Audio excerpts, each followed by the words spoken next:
guys, you're never gonna believe it. They put a Kira Major reference in Fortnite. Like, did they put like the super arrow in there, or like the Kira may change pose? Like, what was it? No, do you remember when they did the pen pineapple apple pen dance with the actual guy who invented the dance? Yeah, in the summer movie. Yeah, that's an emote in Fortnite now. Oh my fucking So God. technically, we have a Kira Major. That's the most reference Pepe in Fortnite. Sylvia shit I've ever heard out of you. And that's a high bar. I think I'm the only person in the whole world who actually likes that song. I think it's funny as shit. The numbers are dwindling. It was funny before. Now Checker's just like, Lane's done. Lane fell off. Oh, I can't tell you how instant I bought that emote as soon as I saw it in the shop. I was like, oh, cool. course you Fucking A. Well, yeah. I miss Kira Major. Well, you know what you don't Anyways. have to pay V-Bucks for? When we cue the roll call.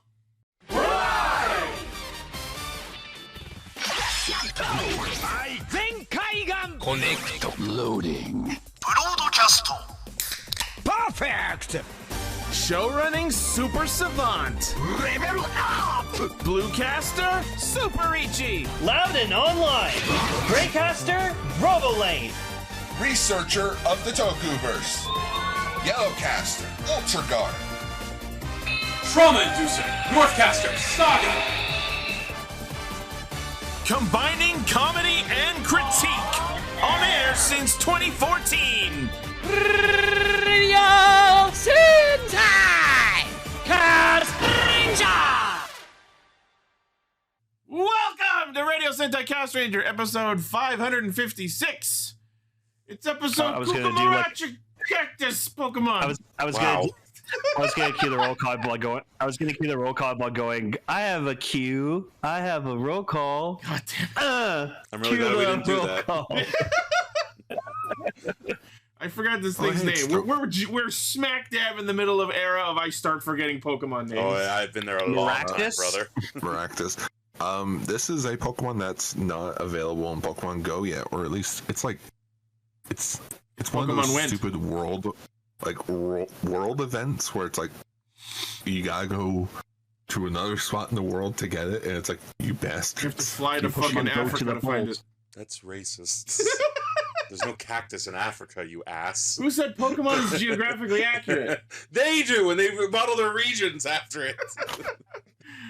Oh man, Okay, Zed is coming out no. later this month, and I'm fucking hyped, but that means I have to finish Digimon Time Stranger soon. No, you don't. What the fuck? It's only available in Central and South America. Close enough. Anyway, we're a bunch of cacti who get together every week to talk about Kamen Rider, Super Sentai, and a third thing.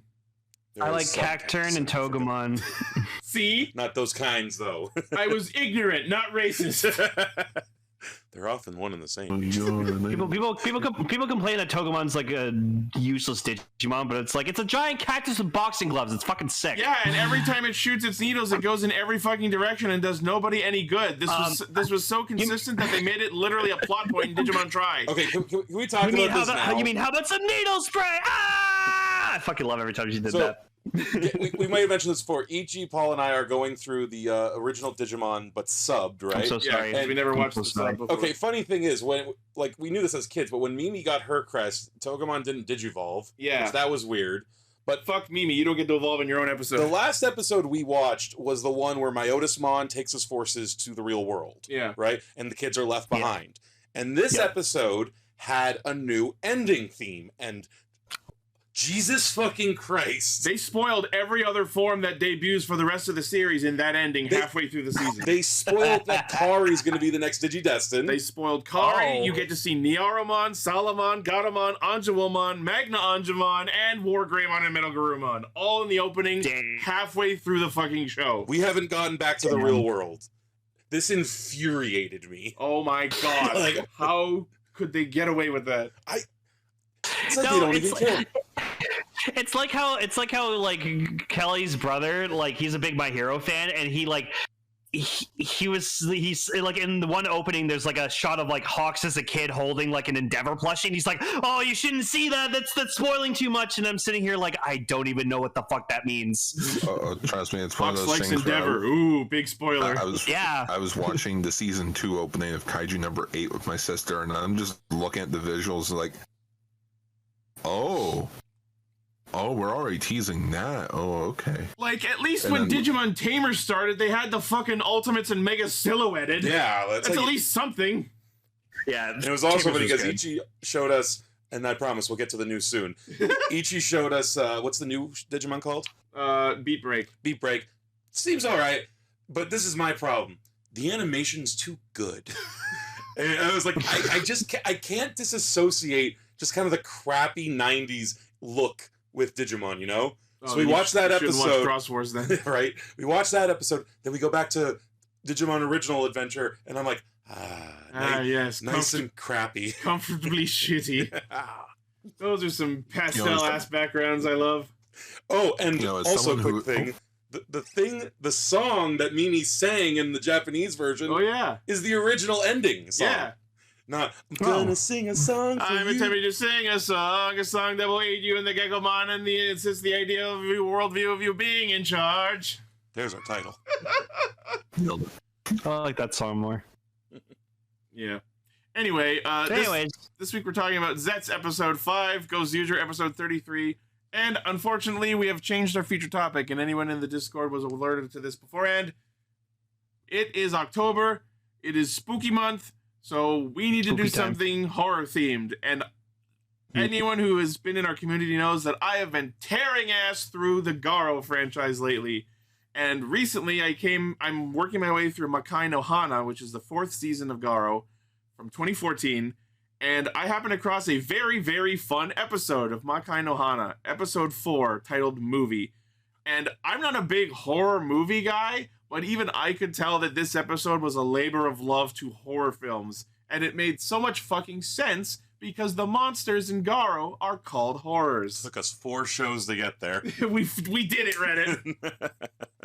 So I thought this episode is amazing, and any fans of horror films will love this, and it's October, so it's spooky time, so it's a perfect thing to put into our feature topics for the month.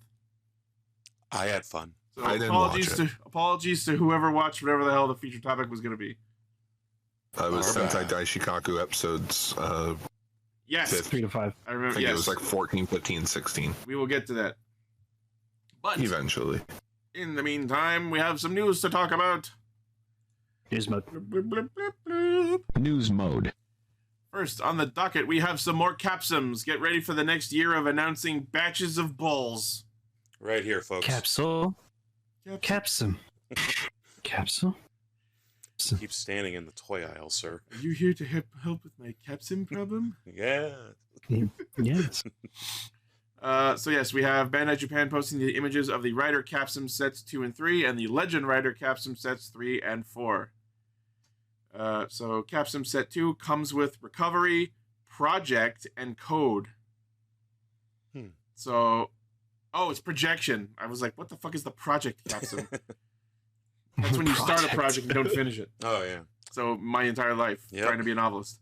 You'll get there. So yes, we have the Recovery Capsum, which is the green one. The Projection Capsum, which so far is my favorite because it has that sick-ass little side mantle. Yeah, that's why. Smacks of King Odor. Well, obviously because it's blue as well. But like, it's No, blue and it has a side mantle and it smacks of King Odor, so It I works. love that suit. It works. And he creates a clone, which is exactly what my Magic the Gathering deck does. Oh. And then we also have the Code Capsum, which is the black one with the cat. It's a kitty. Yeah, I don't know why it's a cat, but I'm sure that will be narratively relevant later. What's it called? This I mean, Because fuck Code you, capsule. cats. I mean, he used it this episode with the camera. Use it in the camera, but I don't know why cat plus camera is a thing. Camera. Camera. The fact that you said that before me means you've been hanging out with me too much. We've all started the Yep. infection. 7 in the Discord says 0 is a cat. If they pull that shit from Ghost again, I will be angry. I don't want Zero to be a cat, please. He just sits down, the caps, like, the chest opens up, and it's just a cat that walks out. The cat's been What's my inside name, the David? bike all along. You know, the bike's powered by the Yeah, cat. the cat's just in the bike. Lane, how would you feel about that? No! I'd be pissed off. It's like a I fucking don't want him to Batnik be a from cat. Sonic. There's a robot with a little animal in There it. you go. And wait, we already know he can purr. Remember when he became the bike? Oh yeah, and there's a cat in the code logo. That's why. Okay. No! He's voiced by Keith David. What if Zero's secretly a cat burglar? Oh my god. Anyways, I like the cat one. I like the capsums in general. A catsum, if you will. Capsum. So yes, this is a Capsum set that comes with all three of them, 1650 yen, October 18th release. Then we have the Capsum set 03, which comes with the Wonder Capsum, which is this one here, because its ability is size changing. Then we have the Gravity Capsum, which is this ghastly looking one. No, I'd say more it's Gengar. It looks like a ball of gas.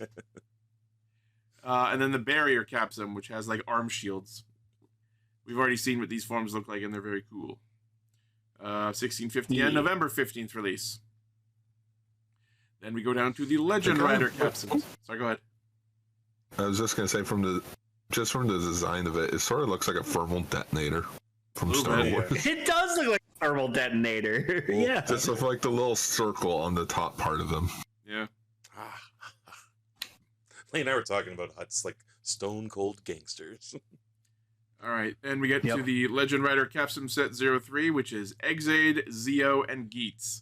Nice. I love the level up art in the background of the Exade one. The art of the capsums is really fun. I gotta say this set's like was made for me because like I like Exade and Zeo. Yeah, I just love that Geets is just gone.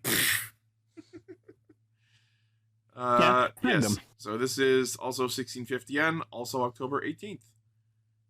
And then we come down to... this is gonna be an Ixa Capsum. That's cool. I mean, I imagine they're gonna do every main and secondary rider at least. And then because Reese is here, we know they're gonna do a lot of tertiaries. A Blades one is inevitable then. Yes, do it. So Legend Rider Capsum set 04 is Kabuto, Gaim, and 01. And I love the art on these as well. We have Kabuto casting off, Gaim surrounded by oranges, and 01's got the little, like, computer-y lines around him. Yeah. These are cool. Yeah. 1650 yen, November 8th release. Yeah. Next news.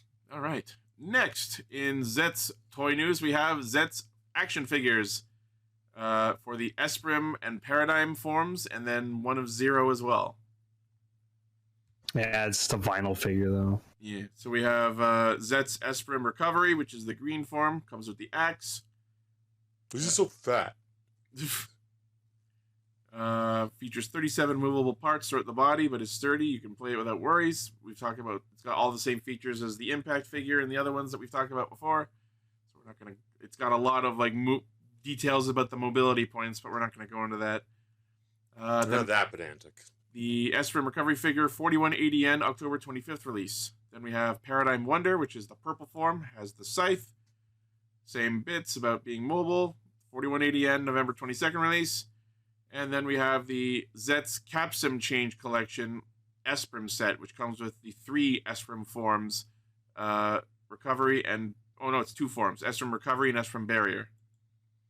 So you got the normal green form and then the version with the shield hands.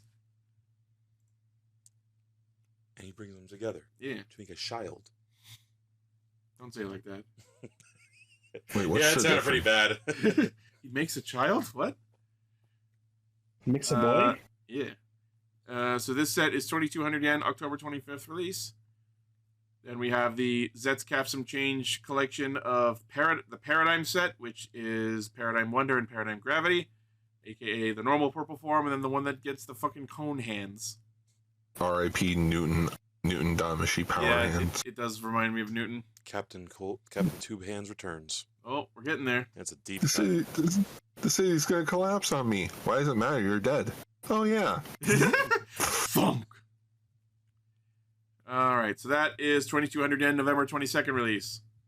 These are the kinds that are meant to be like played with, right? Yeah. Yeah. That makes sense why they These aren't SH figure arts. Yeah. The detail is not the point. It's the playability. Yeah. More durable, probably. Yeah. Next. So I'm pretty sure previous episode, at least if not last episode, at some point I was making jokes about. So they're going to come up with more versions of rings to sell, obviously.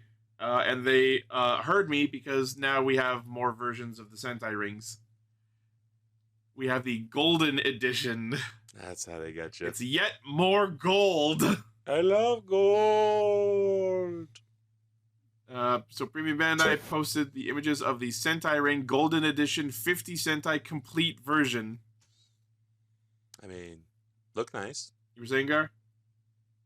Oh, I was just about to say, for $400, you can get every Sentai ring. Yeah. They look really pretty, though. It is the all 50 Sentai rings from Go Ranger to Gozyuger in a single package with metallic paint finish, gold foil stamped stickers. Here's what we do. We each, all four of us here, we each pay $100 for the set, and then we just pick the rings we want. I don't want any of them. I'll put in $400. But Lane, I'm a completionist. I wouldn't feel satisfied knowing that I only get the ones that I want. Well, no, guys. And this is why you are the target audience. No, this is what I'm saying. You guys, you do that. You get the rings, you divvy them up, and then battle royale. Do what the show did. Oh, we become Universe Warriors. Yeah. There can be only one. I just want the Power Ranger ring. I just want the Power Ranger ring. You already have the Power Ranger ring. Yeah, but I want the shinier, better Power Ranger ring. She's wearing a new hat, Gar. Buys whole set, puts on Power Ranger ring, throws rest of rings into the trash.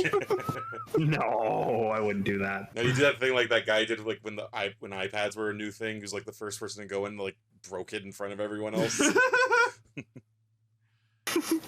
Premium Bandai web exclusive set, 44,000 yen, baby. Nope. Yeah, it comes with like. Are they made of real 50-something gold? rings? At that point, they fucking better be. By the way, Lane was over here last weekend, and he gave me a couple of rings. They're fucking tiny. It's almost like they're made for the hand of a child. Yeah. No, I told Ichi I was giving him the Lupin Ranger, Magi Ranger rings, and then like I left them for him, and then he's like, "Oh, you forgot these?" I'm like, "They're for you." I forgot you were giving them to me. You did? Yeah, I'm like, I just need the Power Ranger ring and the Zenkaiger ring. That's all I need. But yeah, they're tiny as fuck. Let's get some CSM rings for their actual size. That's how. They're listening to this, so now they're going to do it. So they release another set. It's like they're rings or something. Sorry, go ahead, Gar.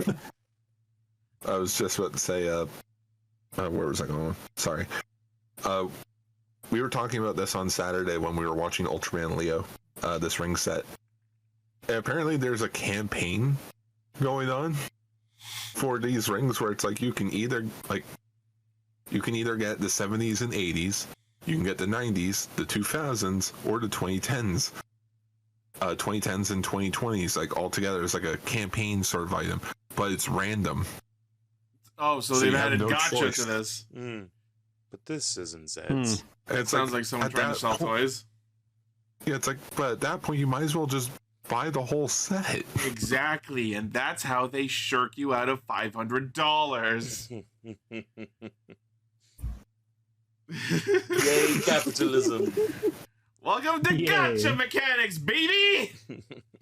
Just saying, if you guys wonder why I'm missing $400 plus international shipping and handling, I don't think we're wondering. You know why. Sort of new. I would never buy these. We guessed. I would rather go spend $400 on Ranger keys. Valid. That's better. Oh, Decker. Oh, my God. Maybe not valid, but better. If I see you months down the road post a picture of this set, I'm going to be like, oh, my God, Decker. Well, it's releasing in February, so we'll know around that time. Now. Just in time for Valentine's Day. Yeah. You want to end your relationship? One of these. Not only just in time for Valentine's Day, just in time for the new Sentai. Yep. Jesus Christ. No, Lane, it's not Valentine's Day. It's Bacon Day. What? Oh, I thought it was Loner's Day. The term is Singles Awareness Day. Thank you. We're very protective of our ritual. I've never known Singles Day for 11 Ramen and years. masturbation is not a ritual, Ichi.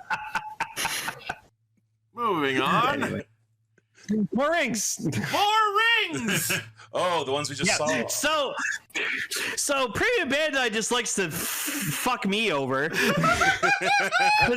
we saw that Ray's upgraded his ring to like this new fucking Calamity ring or some shit, and I'm like, oh, okay, cool. They're probably gonna like put that in a 2-pack with the other ring. No, lol, no. You have to buy they a give an additional. pack. Yeah, 5-pack of fucking new heads for a fucking mech I don't even own. We got the new Tega June head rings, which we got to see in action for about 3 seconds each this week. Bye now. Yeah. I like the yellow one. The yellow one looks derpy. Yeah, well, I mean, the original one looked derpy. This is just a whitewashing of it. Yeah. But at least with this one, I can actually see it. It's not blinding me. I gotta say the Calamity ring though is pretty as shit. It's just empty space. Exactly. It's a mirror. But yeah, It's an empty void. It's Kirby ring. So yes, we have a set that is the Universe ring, or I guess it's called the Blank ring, and then the 4 June Tegazord head rings. So yeah, these can be used with Tega June. Blah blah blah blah blah. You know how this shit goes. Oh, apparently Tega, like the names that when the attack she was doing in the show when she was in each mode, apparently that's the name of the form. Oh, cool. Tega June, Bride Blast, Bride Broken, Bride Blitz, Bride Brave, Brave. I'll get the hammer. Brain broke. Also, someone pointed out on Twitter that like Tega June's head is supposed to look like a wedding veil, and I was like, of course it is. Yeah. I didn't realize that. Lane doesn't pick up on these things. Sometimes I don't. Gar's much worse at it than I am. He takes years to realize shit. I will never forget. I thought Tigatron this entire time was a snow leopard. His name! It's like Gar's name's fucking Tigatron. It's Tigatron! No, it's no Ichi, it's Snow Leopardtron. Snow Leopardon? I thought Mogura from the Godzilla series was based on a penguin. It's like Gar's name's literally Mogura. Yeah, it's Droll. Mole. Yeah. It's a mole. Or if it's any consolation, snow leopards are actually more related to tigers than to leopards. So also, interesting fact: Tigatron's beast mode it's a female tiger. Yeah. Just yeah. Oh right, and the crab bear. Yeah, bear crab. God damn it! Perfect trifecta. Speaking of scissors, the fucking Kamen Rider Global Twitter account today decided to rage bait the entire fucking fandom. What happened? They posted a picture of Kamen Rider scissors and went, "Name a stronger rider." I'll wait. Listen. For all that we know, Kamen Rider Scissors could be the most powerful fucking power set in Ryuki. His user was shit at it. You know what you look? If you're dumb enough to get eaten by your own fucking contract monster, you don't deserve this power set. I haven't seen. So it's such bait, and then like I think my funniest. I don't even want to call it the funniest response, but the most plentiful and obvious response was everyone responding with pictures of Kamen Rider Stronger.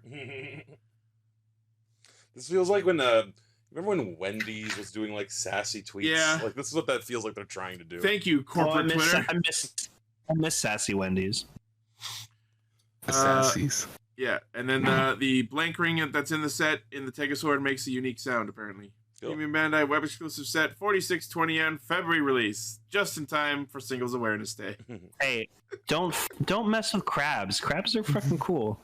Pre-orders will end on November 3rd. You so you have until Godzilla's birthday to get these rings. Okay. Alrighty.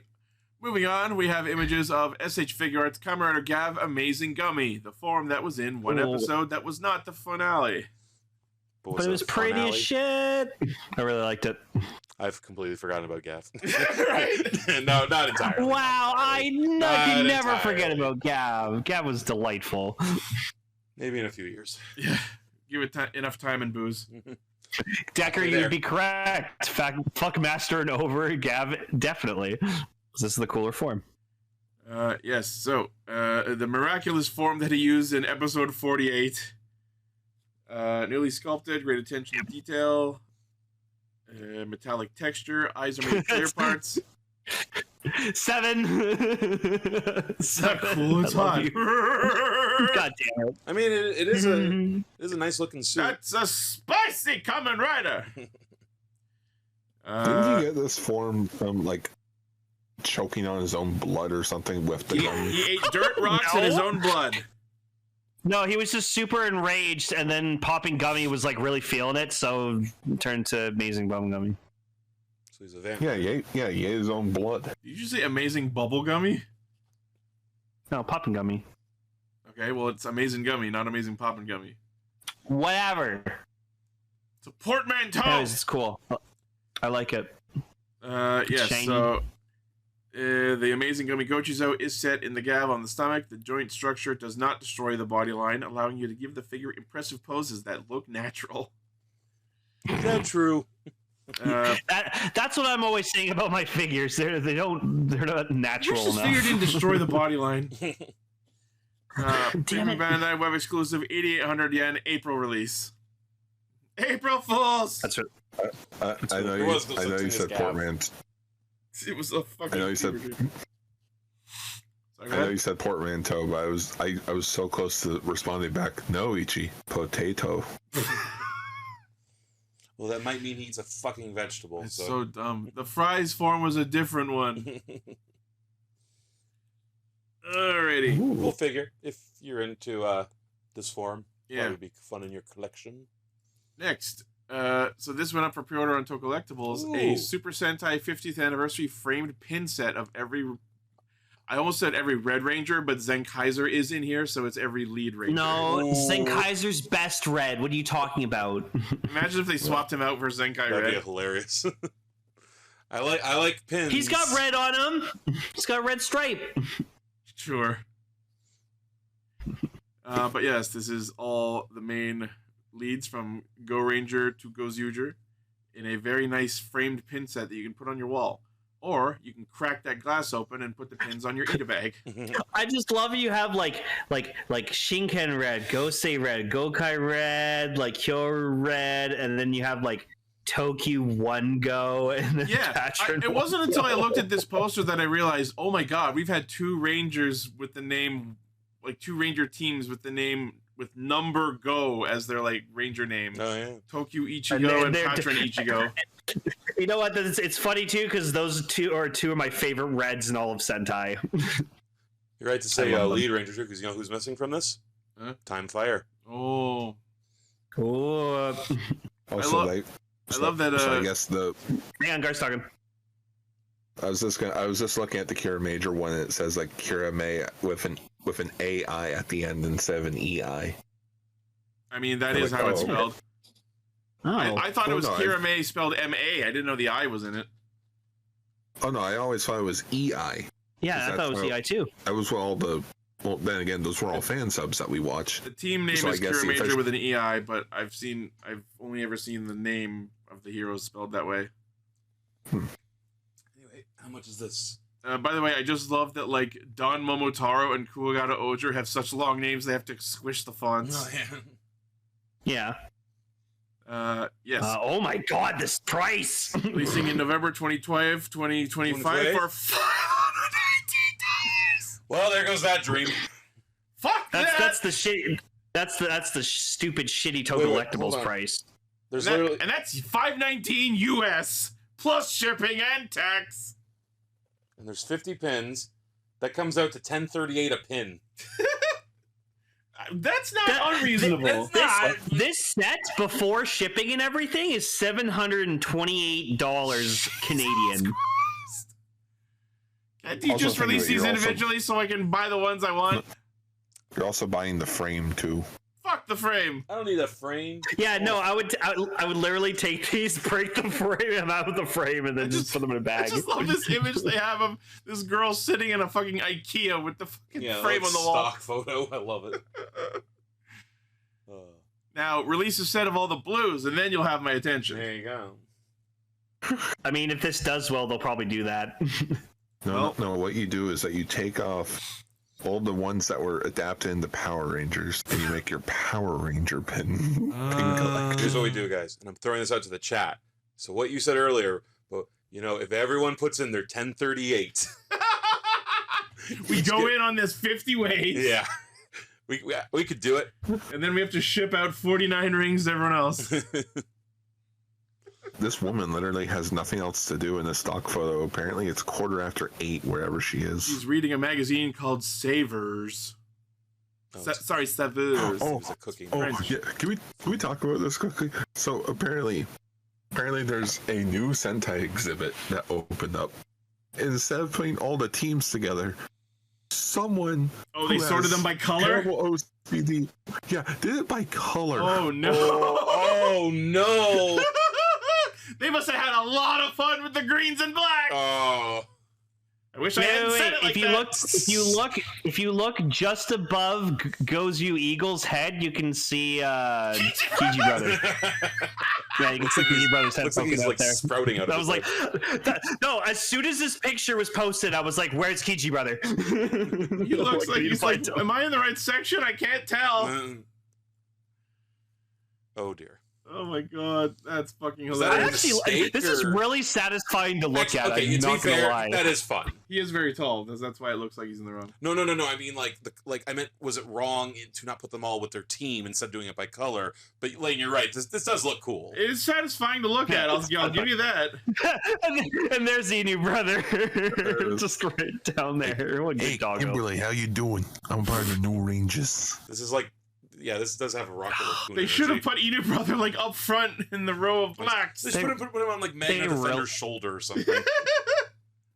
I really wish Dawn Brothers would be adapted to Power Rangers. No. Like, could have this gotten is so much genuinely satisfying to merch. look at. This is nice. Yeah. No, it makes me happy looking at that. They have the purples in the back of the blues. They even color coded it. They should have had like a row of purples between the blues and reds. All two of them. There's 3. There's also Papillon and Oger. Oh yeah, and then Patron Nanago as well. You know what would be great? Purple. If you're like running from the police or some ne'er-do-well organization, you'd hide here. Look who showed up! Look, it's Kaguragi. Kaguragi, or is it his brother? Oh. Oh. God, he's such a tall guy. Jesus Christ. So good picture, though. Yeah. All right, we should move on to the next. All right. Next, Kamen Rider Kuga Complete Selection Modification Arkle version 25th. Okay. So we have the promotional images of the 25th anniversary Kuga belt. It is an updated version of the original CSM Arkle. That has meme potential, that image of the tall guy. Right. It comes with the fucking cell phone to call Ichijo. Oh my god. That's fucking great. It comes with a fucking cellular phone from the year 2000. Look at that cordless ass phone. Oh, you could rob a bank with that thing. A brink? I almost said it. Brink. And then it also comes with anklets. Yep. Comes with the attachment for the rising forms. That's so cool. Because it's supposed to reflect on the original toy. The only super form that was created by a defibrillator. Now guys, you got to remember, if you want to upgrade if you want to upgrade your Arkle, you have to die and then come back. Clear. That's the only way you can upgrade it. Yeah, that's the only way you can upgrade it. The phone has voice lines. Yeah, of course. It's probably like every Ichijo voice line he ever fucking said in the show. Yep. Can you play Snake on it? Oh my god. They gave just that one game. Can I put it in the Fies gear? Oh my god. Stella, you know movies. Wait. Is this phone in mobile mode? Does it have a mobile mode? To stab you. I do know movies, Gar, yes. All right. As you stab Lane, Cell, you and I, we know movies, right? To a degree.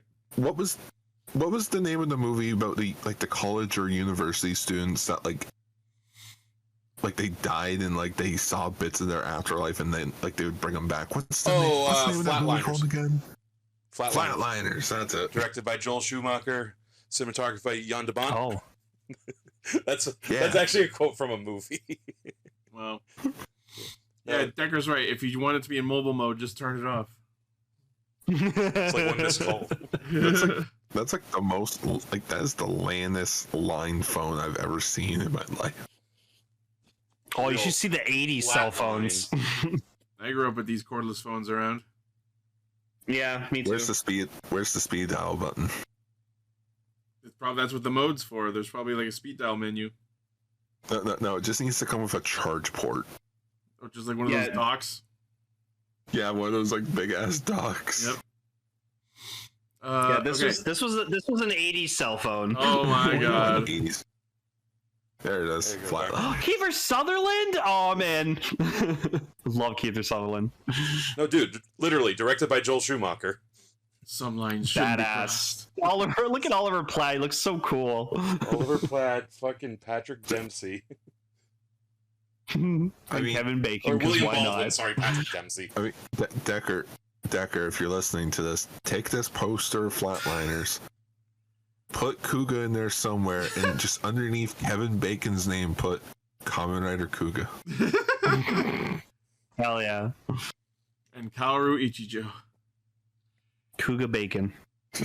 All right. Anyways, the Arcall has complete overhaul its design and paint color compared to the original CSM version to enhance its level of perfection as a sculpted figure. That's broad. Silver and gunmetal paint makes up most of the body. Gold paint on the rising and ultimate armor. Numerous new molds have been used to recreate the details of the belt as closely as possible to the series.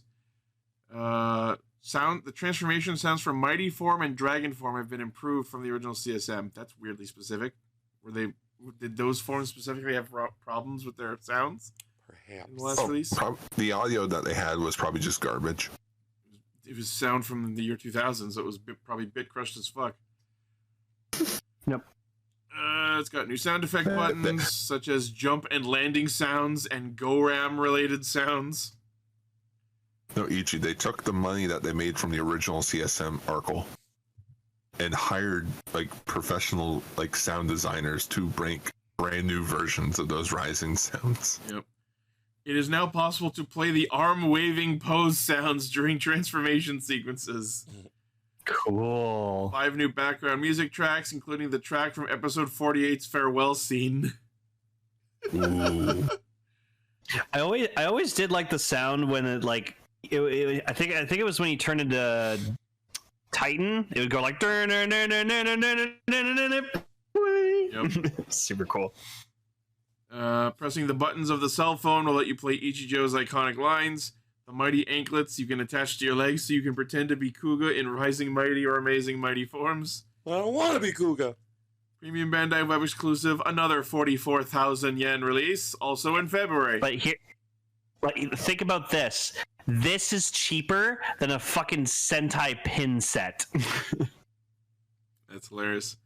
Yeah. And there is an early purchase campaign where if you pre-order it before October 13th, you get a 1,000 yen discount coupon for the complete selection modification Gronki belt, Gedorudo.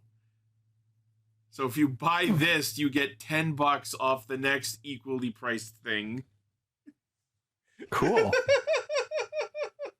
I just love picturing at these wonderful toy companies, just the suits, just in their boardrooms.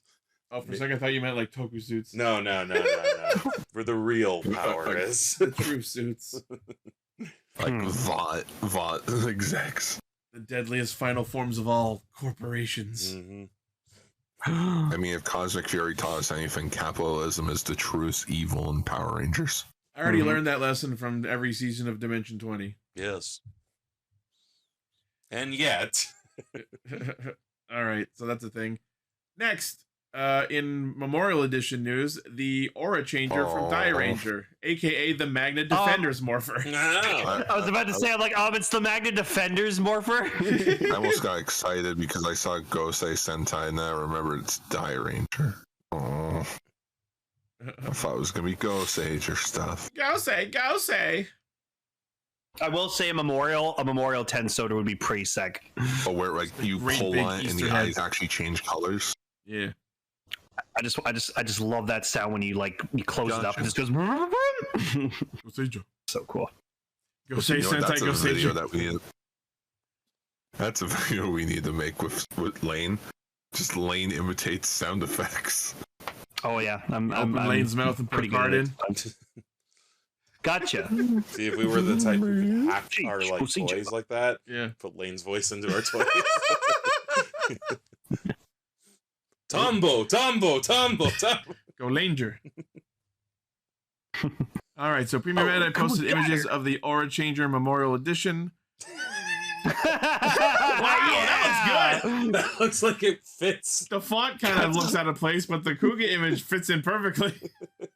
The end is what makes you know it, what, though. Cell, you just gotta show this to like a friend of yours who's seen Flatliners and just be like, wait a minute, Release this new version. I don't remember that guy.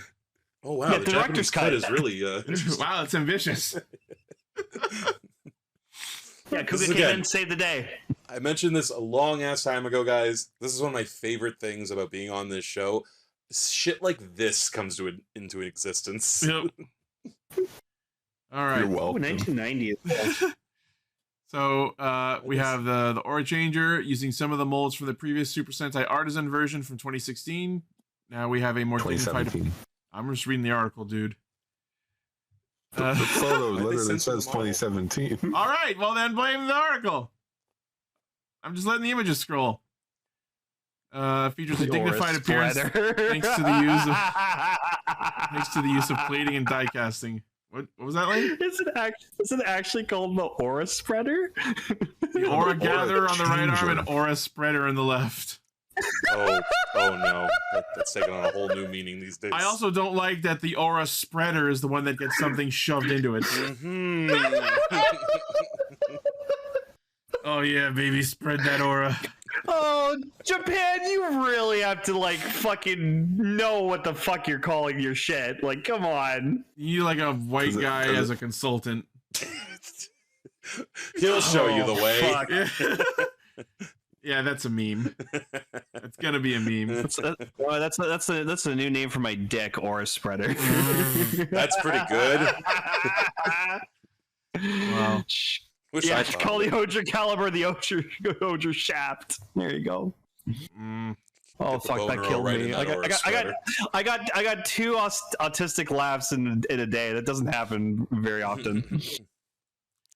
Oh shit. Anyways, like- continue. Just like in the series, the transformation sound is activated by pulling out the aura gather and setting it in the aura spreader. It does not say that. It does say that. That's what the article wrote. Every You know they time- do it. oh god, that's gonna be my haunt from now on. Every time I hear the fucking Aura Spreader, I'm gonna lose my shit. New sounds are added, including the sound of pulling out the aura gather, or what, as one might say, whipping it out, Mhm. and swinging the arms. Jesus Christ. Say it. Ichi, say this but slower. It's like when you go on the Rider Wiki and you go through like all like the Kamen Rider like armors and like weapons and shit, and they all just have very specific fucking names. Oh yeah, like all It's the suit it's- elements have different part names. Which is Yeah, fun and for, it's- like, the Yeah. genre. It's the most obscure shit. It literally never matters in any show ever, but it's for the people who really, really care about like the world building of it. And I'm in. Aura Oh spreader is no, what the Decker, guy- no. Oh no. Feel the power Call of this Aura. one the aura spreader. Feel the power of my aura spreader. Spreading all over you. That's like Aside- something. That's like an attack. Like that's like an attack like a Digimon. Like Aura Spreader. You're not wrong. That's the problem. Aura gatherer, aura spreader. Yeah, there you go. Auramon. I don't know. I'm Oramon now.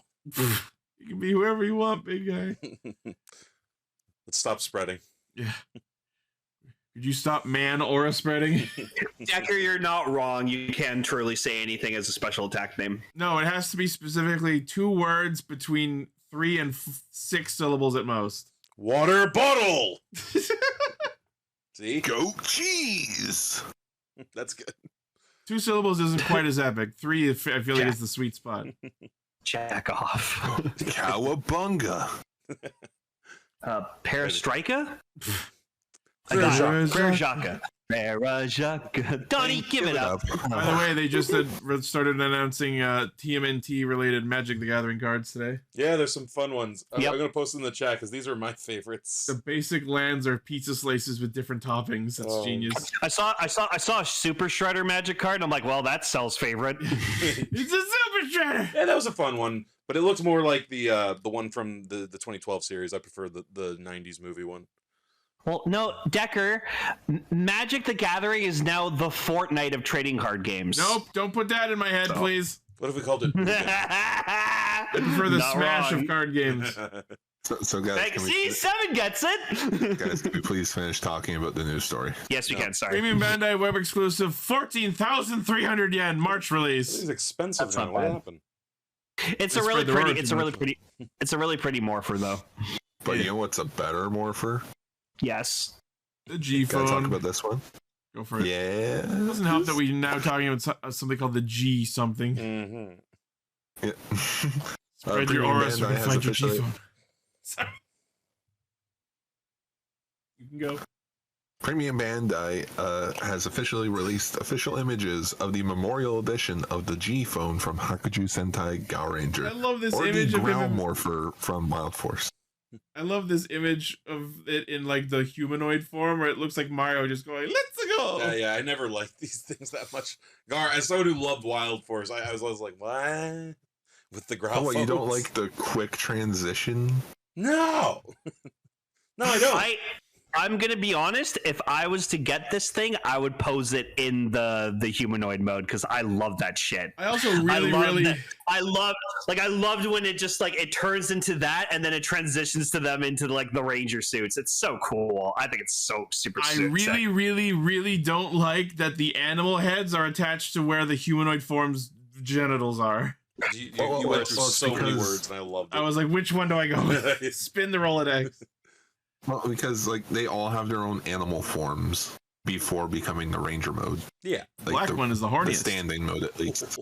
But yes, just like the original Super Sentai G phone release, it does come with all 5 head plates.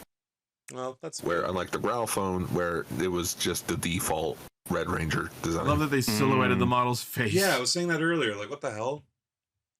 It's rude. Probably didn't want to pay him. Now you can imagine yourself as a Garo Ranger. You know what? Someone take the photo of him posing and just put the yellow caster helmet over it. I was fully ready for you to say put your own face on it. Oh, wait. No, I know who he is. Ethan Winters. Oh, okay. I did always like I always did like the Gao Ranger like call out. It was like Gao Access and then like summon Spirit of the Earth. That was cool. Wild Access. Don't worry, we will do those commentaries soon. Class has just been kicking my ass. We will. I was thinking about those commentaries freaking yesterday. I was thinking about them. You and me will talk. I love that the screen on the phone looks like a fucking alien. Yeah, from that angle. I think it's meant to be a Oh yeah, it kind of does. All right. The joints are made of die-cast, giving it a solid feel. New mold based on the DX version. The G phone is equipped with a motion sensor. Oh, this one has a literal mobile mode. It can actually walk on legs. You can close it. You got it, Lane. You got it. Does it actually say mobile mode in this one? No, he's just making a joke. Making a dumbass joke to piss you off. Correct. It's not a funny joke. Funny joke. During the transformation sequence, sound effects activated not only by pressing the button, but also by shaking the G phone. You shake that G phone. Man, Bandai's really going at it with motion sensors. Hey, Lane. Shake your phone. No, I fucking hate you. Stupid fucking goldfish commercial. Netflix had this goldfish campaign where they had these terrible little mini games before your movie. Oh, right. And a lot of them involved shaking your phone. I don't miss that shit. It was the dumbest shit ever. It was the cringiest thing I've ever fucking experienced in my life. I fucking hated it every single time. They would just repeat the fucking dialogue over and over, and so Shake much your of it was phone. Why aren't you shaking your phone? Shake And I'm your like, phone. fuck you. Yeah, fuck you. I fucking hate it so much. I will say, Yeah, there we go, mobile mode wild version. I will say, I genuinely miss the before movies they had the little mini games like quizzes and shit. Stuff like that's And you fine. could Those win were kind of pizza fun. slices and stuff. Oh, Tim Hawks. So yeah, let's see. The number of LEDs on the G phone screen has been increased from 2 to 4 compared to the DX version. That's double. Full crusties. That's one more. Furthermore, various sound effects can be activated by keystrokes on the G phone itself. Stroke the G phone. I do not want to. Get the Gao Ranger Roar TV-sized theme song, many other sound effects such as Power Animal Roar and Haja Hyaku Juken Attack Sound. Gesundheit. Premium Bandai Web rock the G phone. G phone rocks the G phone. I am G phone. Cool. You just see him looking at the G phone in the window. You're a grand old Cool. phone. You're a G old phone. We made so many references that no one will know. Oh yeah. We're Oh no, terrible. Jerry gets it. He's seen undergrads or clone high. Nice. Premium Bandai web exclusive 17,600 yen May release. Would you get these Under guys $200 for the money? an animal phone? Yeah. Oh, Sorry, Gar's what gonna was get that? this. Oh, 100%. I am getting this, and I hope I get it by Anime North next year. Oh, nice. Hell yeah. I sincerely hope you I find the would G like- phone. Like, I will buy the Growl phone wearing, like, a custom, like, green jacket from Wild Force. Still trying to think of a clever, like roll call name for that. Like, it'd be, like, based on the gorilla. Oh, nice. I could just be Gao Green, as Galrilla? he should be. I know you are, Jerry. All right, very cool. Next. Very cool. So, the latest in the very cool line of SMP Magi Ranger Zords is Shadow version Magi King. Very nice. Holy fucking shit. Where's Paul? Where's Paul when you need him? Yeah. So this one is... Oh, go ahead. All right. So this one is based on a special edition version of the original Deluxe Magic King, where only 10 exist in the world. Damn. Oh wow. I guess we're Only not getting 10 this. exist of the original Deluxe Magic King. So I guess just to make more money off of the candy toy model, fuck it, let's just make it, because we're not making the train, nor are we making the other one. It looks really good in these colors. God, this is gonna look so good combined with Woolzard and Barikion and the whole fucking set. I thought you were gonna say Did you "This see looks did so you see good the on my dragon shelf." mode? What shelf? They're all full. The next shelf, EG. Yeah. Like I was saying, we got to start You doing should see the suspension. dragon mode. It looks sick. Just dangle I like figures it. from the I ceiling. I like the Trevelyan. They Specifically might the Alex do Trevelyan next. But so basically this is like Woolzard color version Magic King, which is just the sickest fucking thing. Pretty cool.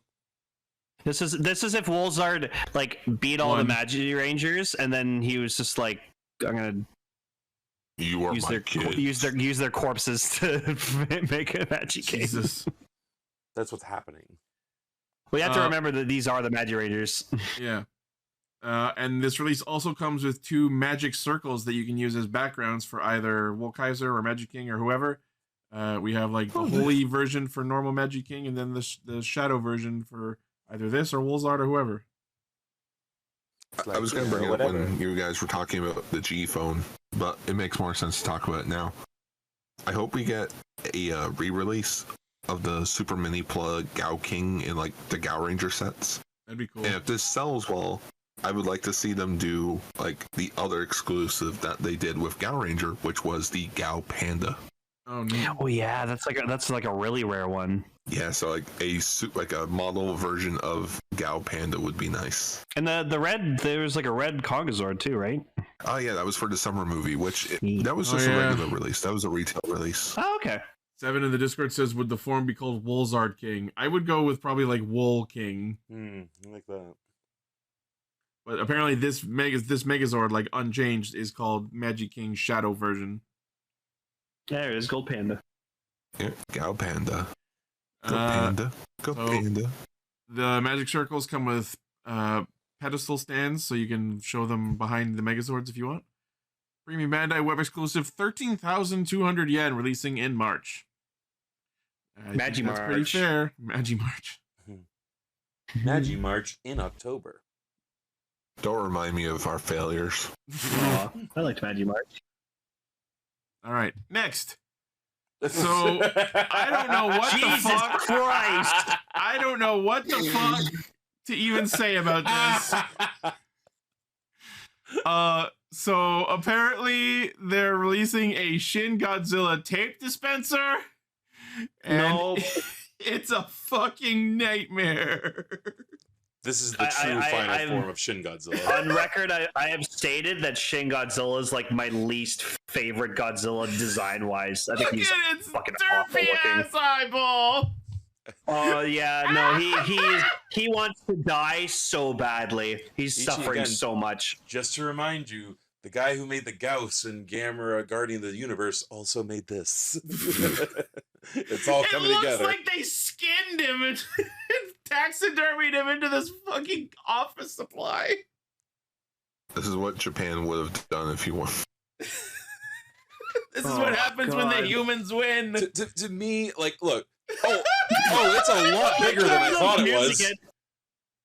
Well, yeah, it's got to fit giant rolls of Scotch I didn't know tape. this was like for like that kind of tape. I thought this was like, you take a little bit of tape out or on your desk. Little normal size Scotch tape. No, that's clearly packing tape. That's packing tape. Oh my god, I didn't even notice. Holy shit. Like, nothing to me speaks more to like Godzilla, this amazing symbol of what nuclear power can do. And then they do shit like this with him. I love it. I love capitalism. I love this country. No. God bless America. This is from Japan. Yeah, but we all know why this is happening.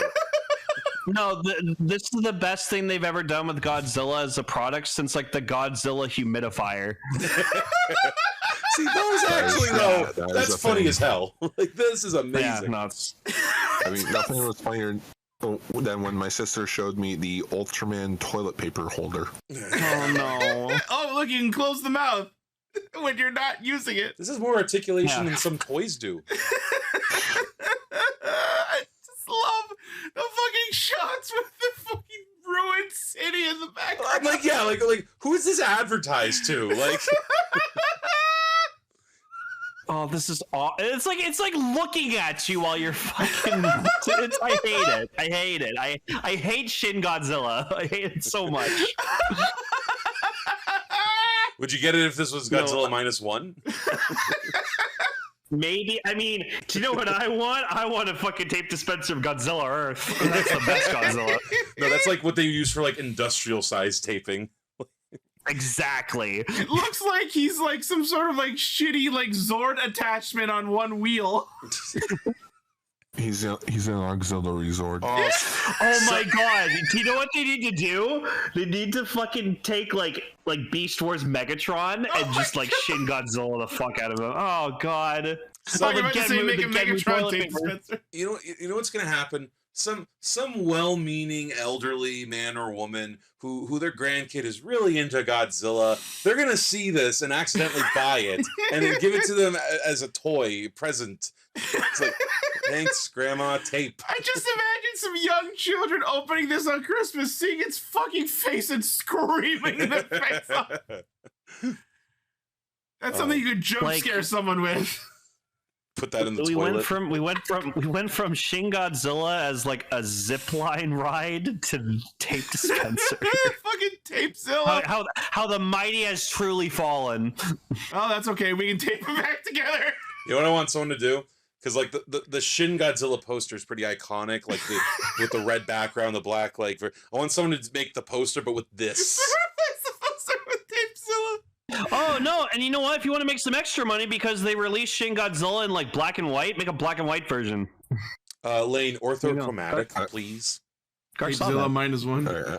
Oh yeah, I did see that. That was Yeah, it was pretty scary and Zilla like, minus color. black and white, not gonna lie. That was me too, actually. I'm just, Yeah, I know. Yeah.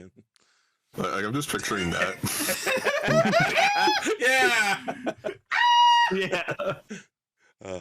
I love that I showed a picture of it being used, like in case you didn't know. I didn't know. How fucking tape dispenser Yeah, no, works. we thought it was like little tape, and it's like I thought it this was is little. a packing tape dispenser. Not just about the packing size tape. of it, just the fact that they included an image showing it in use in case you didn't know how a tape dispenser Oh my works. god, does this thing come with sound effects? Every time you like strip a tape, it goes. That would be amazing. From Probably the depths not. of Tokyo Bay to your desktop. Officially licensed collectible. Screen accurate head Oh, and it's made sculpt. It says made of durable PVC with flat base for stable desk display. So they expect you to also display it like for your collection. Here's the kicker: tape not included. You gotta put that. Oh my. We didn't feel like making a fucking merchandising deal with an actual office supply company. Just buy this Listen to the terrible ugly description. head. It says whether you're sealing boxes or staging a kaiju-themed workspace, this tape cutter is equal parts absurd and awesome. Shin Godzilla doesn't breathe atomic fire here. He spits tape. I told you, his ultimate final form. Blaine, these were the things that were going to fall off his tail at the end. I want someone to mod this into Digimon Time Stranger. Do we all need to pool in money together to get our hands on one of these? No. How much is it? Releasing in January for $93 US. We'll put it next to the flabber. We'll just have a shelf of Toku nightmares. I'll take it. Yep. I'll take it to work with me one day, and my boss will just look at it and be like, "Nice."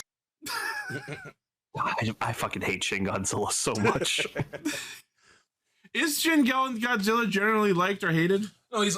Oh no, It's an amazing it's a movie. fantastic movie. It's just design wise, I hate it. Okay, because I was gonna say if it wasn't well liked, it's weird that that's the one they chose to make this out of. Well, just let's put it this way. You know how everyone talks about Godzilla -1? Uh-huh. Everyone used to talk about Shin Godzilla just as much as they do with -1. All right. Like Lane, I get you, but like minus- design-wise, I minus love Shin Godzilla. I just hate I his understand. derpy eyes.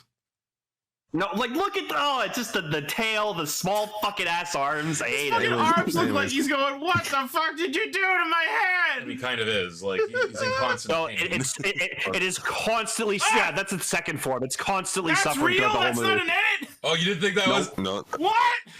We're gonna watch... Okay, we have to watch Shin Godzilla. What the fuck is that face?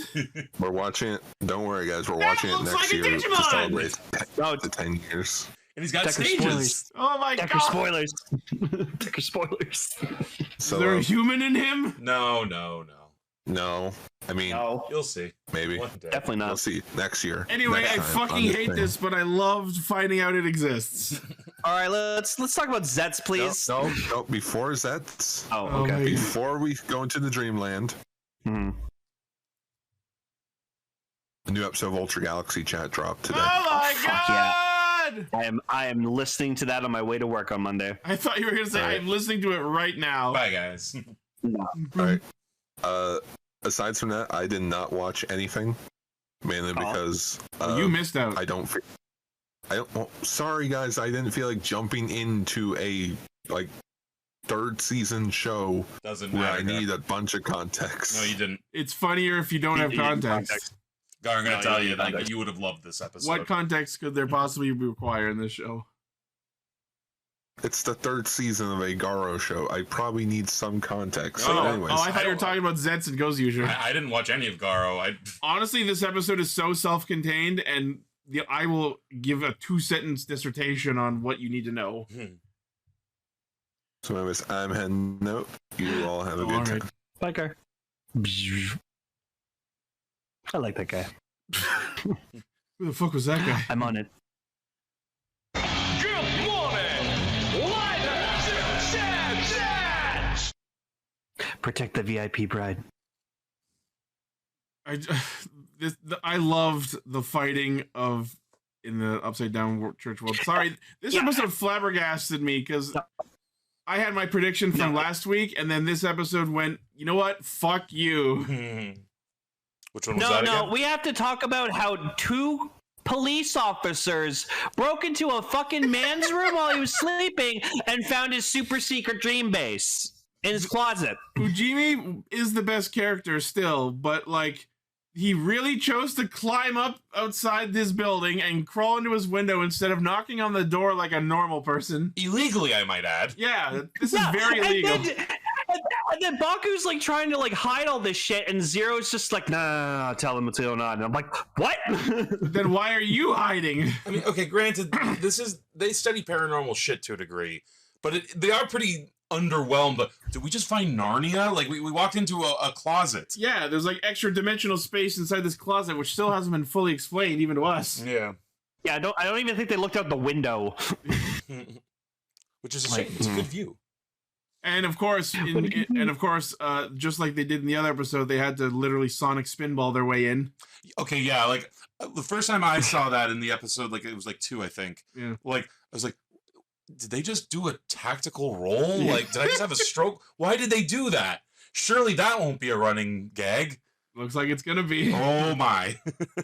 Listen, if you're going through a random person's closet, you're not gonna want to like go through their like coats and jackets and stuff. God knows how many germs are on that thing. How do you know that, Lane? I don't know. I don't go in closets. Been sneaking into closets, Lane. Yeah, and then Fujimi just decides to be such a fucking asshole by like they're like setting up shop like it's their base, and he puts a sign with their division on it. Mm-hmm. I guess this is our base now. They're just going with the flow, which I kind of like. So that means every time they want to come here, they have to climb up in through his window. That's going to attract attention. Yeah. Why do you two keep going into that teenage boy's room? How long are we going to go before Minami finds out and and then they have to start going through the door? I think for simplicity's sake, they will get to that. Yeah. Oh, that was such a fucking like clickbait. I fucking was so mad at that. Yeah, Nagamo getting on Zero. I feel like there was a missed opportunity there. But yeah, so they say that they want to work with him. And he's like, that was a good joke. Oh yeah. Careful, there's bike fuel that looks like tea, and they've already been drinking it. That's the funniest like, shit. Buddy looks like he starts choking, but she just goes, maybe not. So it makes me wonder, is it actually tea? Does it actually taste like tea? Mm-hmm. No, be better. This smells like shit. Well, again, I was saying before, it's because when Zero is like roll like fuck, what's the word? Motion capturing like the robot. So when you see Zero the robot drinking tea, it's Zero probably actually drinking tea. I like that idea a lot if that's what's going on. That would be funny if that's the case, although he did say that that is actual fuel that he's putting in the robot. But that could be said as like his shadow box or whatever you want to call him. Sure. He's like, okay, I also now it's time to recharge the robot. I will also drink tea while refueling my remote robot. But it's all moot because as we discussed earlier, he's actually a cat piloting a robot. Yeah. We're going to have that as our ongoing headcanon. No! Wait, I don't want him to be a fucking cat. I'm there's so a cat pissed. inside of him. And the cat inside is drinking a little saucer of milk. Fuck yes. I'm dropping this fucking show if he's a fucking cat. Because Lane is such like a Zero fan already, which totally justifies. It's so hilarious that we've ruined your favorite character. I'm picturing that happening. The cat like comes out of the chest, and I'm picturing like just like the chest cavity opens up, you hear meow. But then like you remember that scene in SpongeBob when Patchy thought SpongeBob betrayed them? He's like just starts tearing down all his shit. Rips out his underwear. I'm gonna run away. I'm gonna be that clip of that like guy like in like the like construction like the uniform. And he's like no, just Zero betrayed me. Zero betrayed me. So when Baku tells Fujimi and Nagamo that he's an agent for the secret organization code, my immediate reaction to that was, which I'm still not 100% sure is real or not. But is any secret organization real? Oh, well, the paranormal division isn't real anymore. They're off book now. Which actually, I gotta say, I kind of like that angle of how, like, at first it's set up that, like, oh, we're just getting rid of them because, okay, look, this is from the other episodes. I get that we as the audience understand that, no, these things are real. Nightmares are real. But perfectly justified, honestly, to get rid of a paranormal detective vision in a working police. The fact that they existed at all is a marvel, right?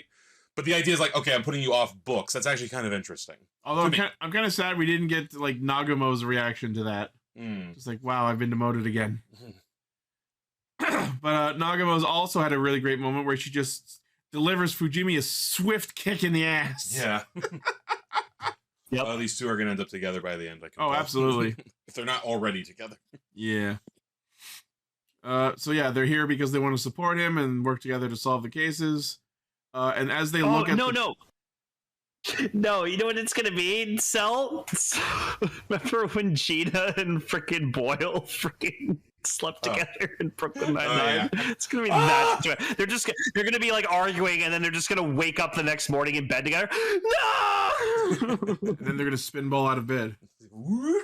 That'd actually be amazing. Yep.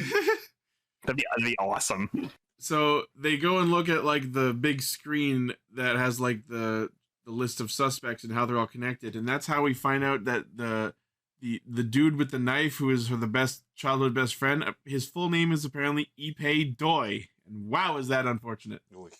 Doi. Yeah, and then we get into the backstory of the bride, where this tree that Minami runs past all the time, Miyuki once, when she was young, climbed, fell out of, and was saved by Ippei, and that's how they started to know each other and quote-unquote fell in love. So Fujimi starts to put together what I had as my prediction from last week, where, oh, does she actually not want to go through with the marriage and she actually loves Ippei? Then they actually, we'll get to that, but they actually put a little bit of a spin on that idea. Yeah, it turns out the actual breadth of what's going on is Miyuki is just scared of heights and doesn't want to get on a plane. Okay, I guess we'll do it now. No, yeah. I'm so mad at that I'm getting it out of the way. Okay. It was such a neat twist with the whole love triangle thing, and then they went, "No, she's just scared of heights, doesn't want to get on a plane." That explains why the nightmare's a bird. Yeah. Mm-hmm. I also love that his attack is just shooting birds. Pretty good attack.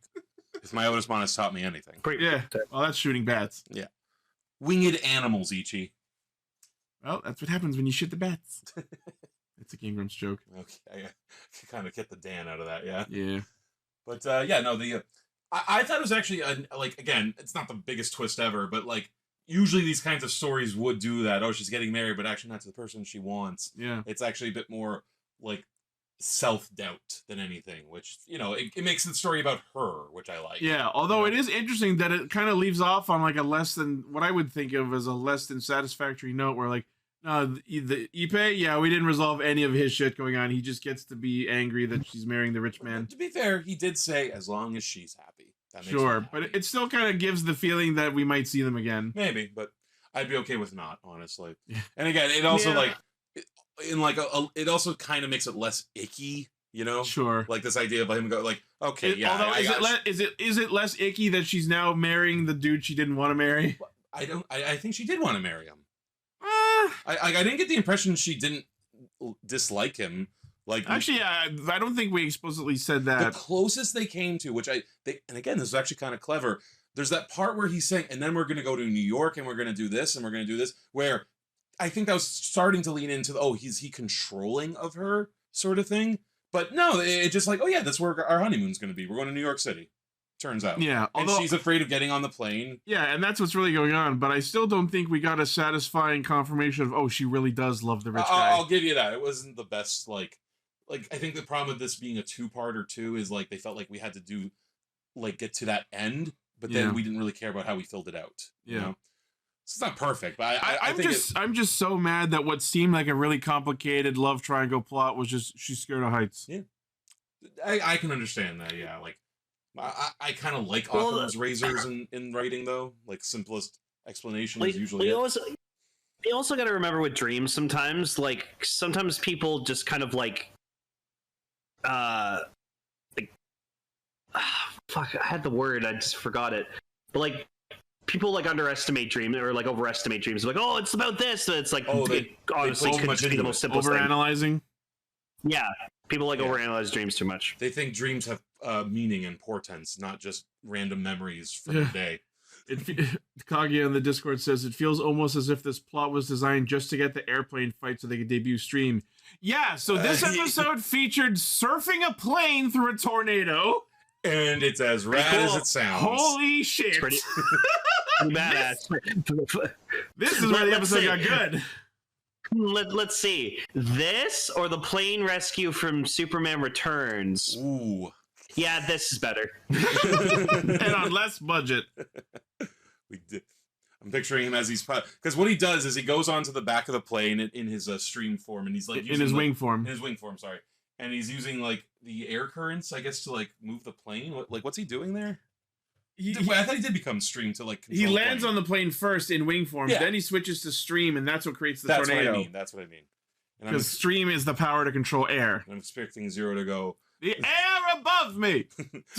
Sorry? Expecting him to go, you're flying. This isn't flying, it's falling with style. When we were watching the episode and you hear the capsum go, stream! I was like, I should use that on my stream. That would be a good one to start with. Yeah. And we get the blue form, Ichi. Yeah, it's all right. Although I still think the gun mode looks like ass. I disagree. I like the gun quite a bit. Especially he looks like he could accidentally stab himself in the face. That's all these. They're not practical any Kamen Rider weapon. Sure, but the Gangun Saber and Ghost did it better. Okay. I would even say the Dengasher did it better. You know more with that, so it's a matter of opinion. Yeah. I don't mind the gun mode. I like this show. I like all the aesthetics of this show so far. I like it. The one thing I will say it does look better than in terms of sword gun modes is I think it did better than the wizard sword gun. Although the fact that you literally have to shake its hand to activate the Hisatsu is hilarious. You know what? It was funny too, though. Because like we're starting to like understand more like the rules of like the dreaming and everything about like how he finds the doors in like the places where these nightmares I guess manifested themselves. In the dream, he has to locate the location that is plot relevant. In this case, the tree that she fell out of. And that's how he finds the mind doors. I will never not enjoy saying it like that. And this one, like you were saying, it looks like something out of like a Soulsborne game. The room he walked into looked like we had stumbled into a Soulsborne game. The chains and stuff. Like yeah. I'm enjoying the other world quite a bit. I don't know if there's is it just called the Dream World or does it have a name yet? I don't know if it has a name. I'm liking it. But yeah, and you've been playing Liza P lately. Yeah, actually I have, and I wouldn't say that's more of like a steampunky automaton thing. Sure. Like feel more than like this feels like something out of like Bloodborne. What's a line Morpheus says in the Matrix? It's like soon you'll be able to know the difference between the real world and the dream world. You think that's air you're breathing? You won't need to dodge bullets when you realize the bullets were never really there. Something that like could be a line in the Matrix. I think that is a line. There's something close to it. No. So what the line was like? It was Neo was like.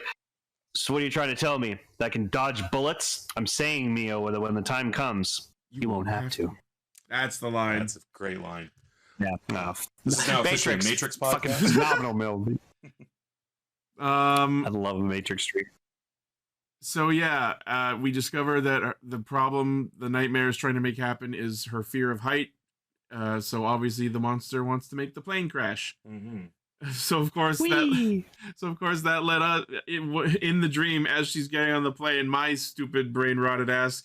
Don't get on that plane. Drops bag. Speaking of Clone High references, if you haven't seen Clone High, people watch Clone High. Give yourself at least the first season. The other two seasons kind of drop off, but I think they're still good. Season 1 is still like peak. Yeah. Mwah. And then like apparently there's a door in the code pit that like has this rotary dial pad with Greek characters on it that lets him just insta warp to wherever the fuck, I guess. Yeah. Why weren't we using that before? I guess we're only the 5 episodes in, right? we're establishing the bullshit we're going to use to get from place to place later on. You know what this has the vibe of? Like any fucking children's show where they just have a door off to the side and then they every now and then once per episode they open the door and it's just some video footage of some faraway place. Blue Skidoo, Weekend 2. Kind of. Actually, okay, I was saying this to you earlier. This might be, by the way, my favorite base in any Kamen Rider show I've seen. Zeztz pit? Yeah, it's so random, everything that happens, And I kind of like that because, again, it feels like a dream. It feels like anything can happen. It's just a bunch of crap all thrown together. You know? It's a pretty clean design, but I do think it's a little small. So are dreams. Maybe it's because it's in a closet. I think it might actually be part of the joke. Orb in the chat, a plane accident in a dream. Is this Final Destination? That was a vision in Final Destination. There's a man on the wing of the plane. Yeah, so we get the fight between Zeztz and the Crow Nightmare, I guess it's called. Also gotta say, loving the nightmares so far. Oh, their designs are so good. Love them. I don't know what rider this one's based on, or at least inspired by, because a lot of the designs so far have been vaguely inspired by riders. Are there any Crow themed riders? None that I immediately remember. Oh, this one's Ghost. Oh yeah, because the orange eye looking thing in the middle. Oh, okay. Cool. Could be. I also remember when Ghost shot birds. Fucking Boyds. Yeah, it's Ghost. Okay, cool. I loved the bit where there was a literal actual dogfight in the sky. That was cool. Like, they're shooting a lot of He was like shooting bullets like it was a fighter plane. A flying Kamen Rider has such potential to, like, suck. This one doesn't. Oh, yeah. It's real, like, we were all talking of about the aerial fight scenes in this two-parter have been great. Like, we were talking, like, you know, like, yeah, there's, like, almost like a Batman Beyond thing going on with his cape, because, like, a little bit. they're under his arms. Yep. And... I'm a bat. And I'm also getting kind of like Spawny vibes too from his cape. Yeah, just because it's very shiny red. Yeah. And then he puts the monster in a cage made of wind. He's a bird. It's like that old saying, like shooting crows in a cage. That's the saying, isn't it? Sure. And then, as is the case with each of the nightmares, as he fires the Hisatsu at it, it goes to sleep and then dies, which is a very cool feature. And because you have to do it with any gun weapon, even though he's got a full fucking helmet on, he like does this bit where he blows the gun as if he's blowing smoke off it. Ichi, you just saw RoboCop for the first time. You now know there's no reason to do that. You do it because you want to, because it makes you feel human. Exactly. Yeah, and yes, I did last weekend watch RoboCop for the first time. I now understand. Yeah. I'll buy that for $1. What do you think of Red Foreman in that one, Ichi? It was so weird seeing him so young. Right? Guns. Bitches leave. Yeah. I just love when he's like, "You burnt the fucking money." And as I told you guys, fun little fact for anyone who doesn't know, the secretary that Clarence Boddicker, Kurtwood Smith hits on in that movie, and by hits on I mean sexually harasses, that became his wife in real life. Like after that? Yes. Wow. That might have been how they met. That's not a good message. Maybe you could fit me in. Hey yo. Great movie. So yeah, the rich fiance decides to change their honeymoon plans so that she doesn't have to get on a plane, and I guess they live happily ever after. It did feel a little like we set up so much that this was going to be a love triangle. You're right. Then when it's just not, it just sort of, all right, let's go. It just fizzles out. It does. But that's why I think there's potential that we'll see them again. It's entirely possible. And I just love this bit of Fujimi like trying to console Doi, and it's supposed to be nice for a minute, and then he looks over. Who the fuck are you? That was pretty funny. Take your arm off me, mate. Then we see Nox in his book. Yeah. So this wizard ass motherfucker has this weird magical book of runes, and apparently the 4 colors represent body, civilization, mind, and reality. And there's time and space. I'm like, this is some Infinity Stone bullshit. Now, to be fair, what he's saying here, and I like this, he says all these things must eventually fall down. Must eventually stop working, break apart. And it's like, except for us. It's interesting, the choices, yeah. Yeah, and then he says, except for us, and then he looks over at pictures of Nem. So now the fandom's thinking that Nem and Nox are related, or the similar type of character or creature or whatever the fuck. What I was saying at the beginning of the episode, because you and I were kind of talking about, like, what is Nem? Like, we were going over our theories. Yeah. And you were saying that she might have, like, just dream powers, right? Yeah. I think she might be of the dreams, and she's just put herself in the real world, and that's why she's the subject of everyone's dreams now. That would be interesting. Like there's so many different ways they could go with this. There is, yeah. Like that's my theory, is that she is a dream child, so to speak. Yeah. She is the dream child. But yeah, it looks like next episode we're gonna start getting into what Nem is about, and also there's a prison. Uh-oh. I know what the next fear is gonna be. Remember Tom's in the Boondocks? Uh-oh. I don't want to be anally raped. You can't have my money, Tom. Oh boy. But yeah, so despite my disappointment with the plot twist, the fight was badass enough that I will call this a good episode. Yeah. I wonder how long they're gonna keep doing two-parters as like the main like drive.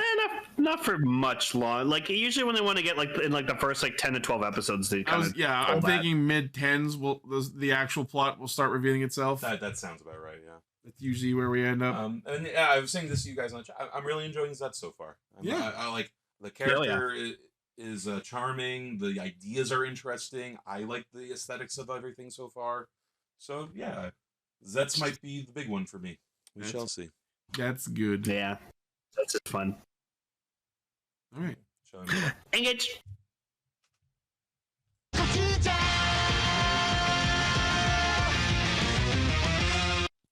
Horror founded his appearance. While he was engaging in a part-time job as both an Uber Eats delivery driver and a Pokemon trainer. It's just red. It's just red. I was expecting Taro to show up at some point. Imagine like he was working for Taro's fucking like company. Like the one company. That would have been a nice nod.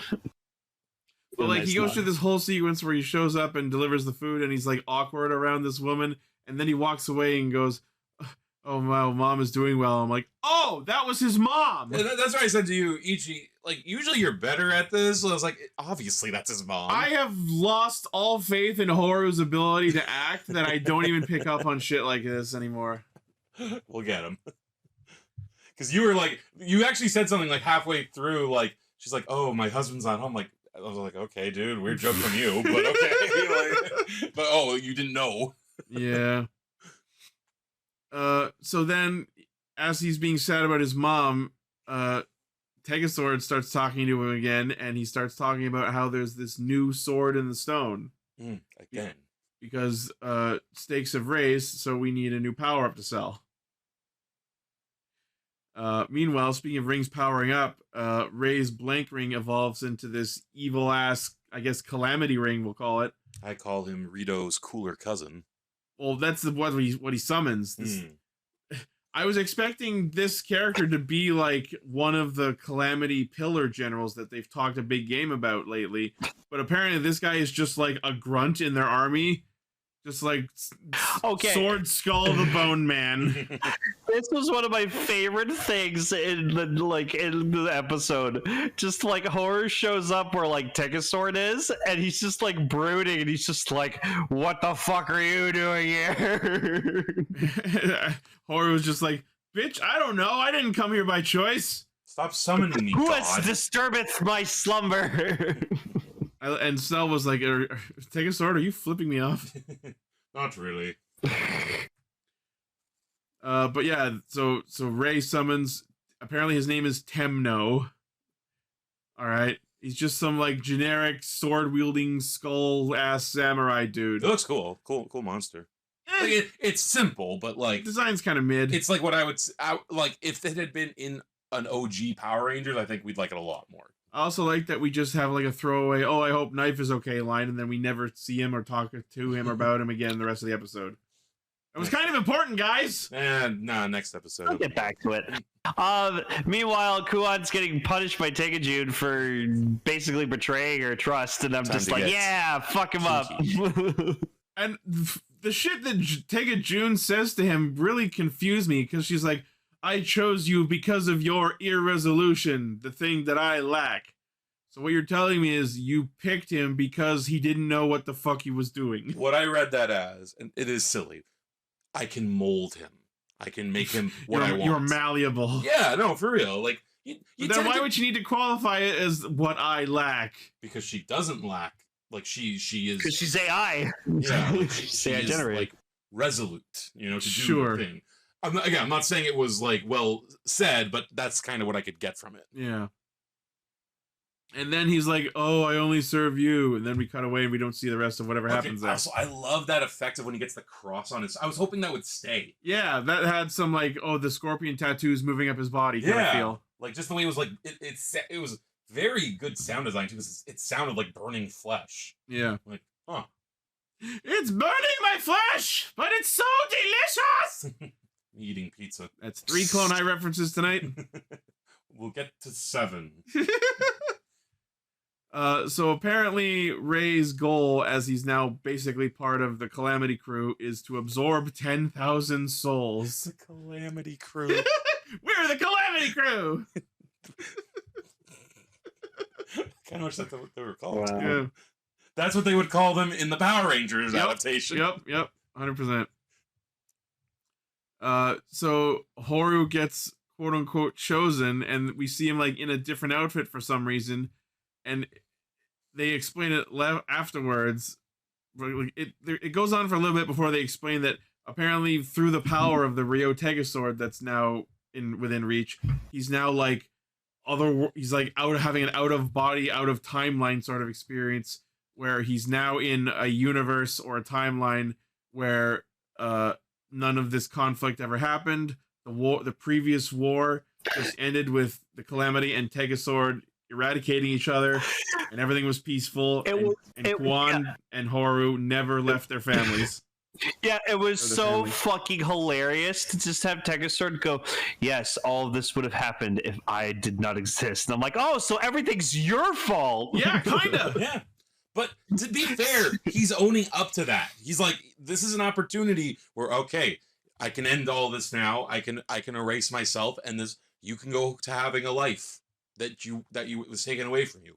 So it's like, that's a pretty nice move there, God. but the question is, we have to ask what version of multiverse theory we're operating on. Mm-hmm. So if Horu were to choose this peaceful timeline, does the other timeline where the other Rangers are and everything are still exist and persist without him, or does the new timeline overwrite the old timeline? I think we're dealing yeah, with that is Gamel. Holy Star Trek shit. when this is a Sentai is the correct response. But you're right. Like they don't say that, I think, specifically to like so that the children at home don't go cross-eyed. You know?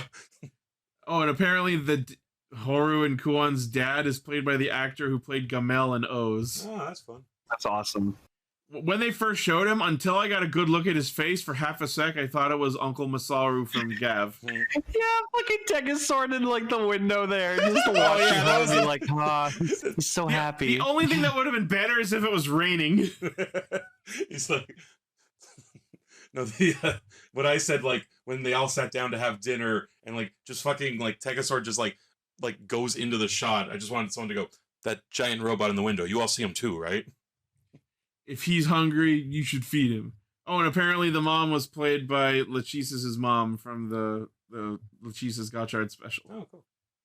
Oh, like reusing their actors. Yeah, this is the we locked the dog outside kind of bit, which is hilarious because he's got a wolf head. Aww. Yep. So we cut back to Ray fighting the other Gozyugers. And like obviously Sumino's like, give back my sister, and then Ray just says the most baffling shit. Oh, I'm finished with Oto. Turns out she was unnecessary. Way to completely fucking invalidate this whole story arc. They do that sometimes, don't they? Then why did we do all this? Maybe we should reverse the timeline. Turns out she can't help me cure my Sentai cancer. Sanser.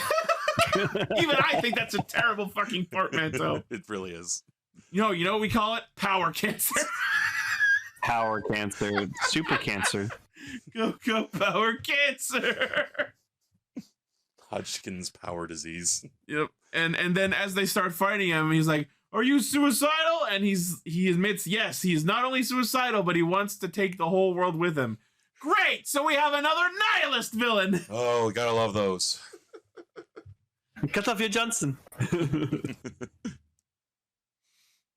He doesn't need her anymore because of the calamity. So what, he expects his new friends, Satan and Posse, to cure his cancer? Thanks, Satan.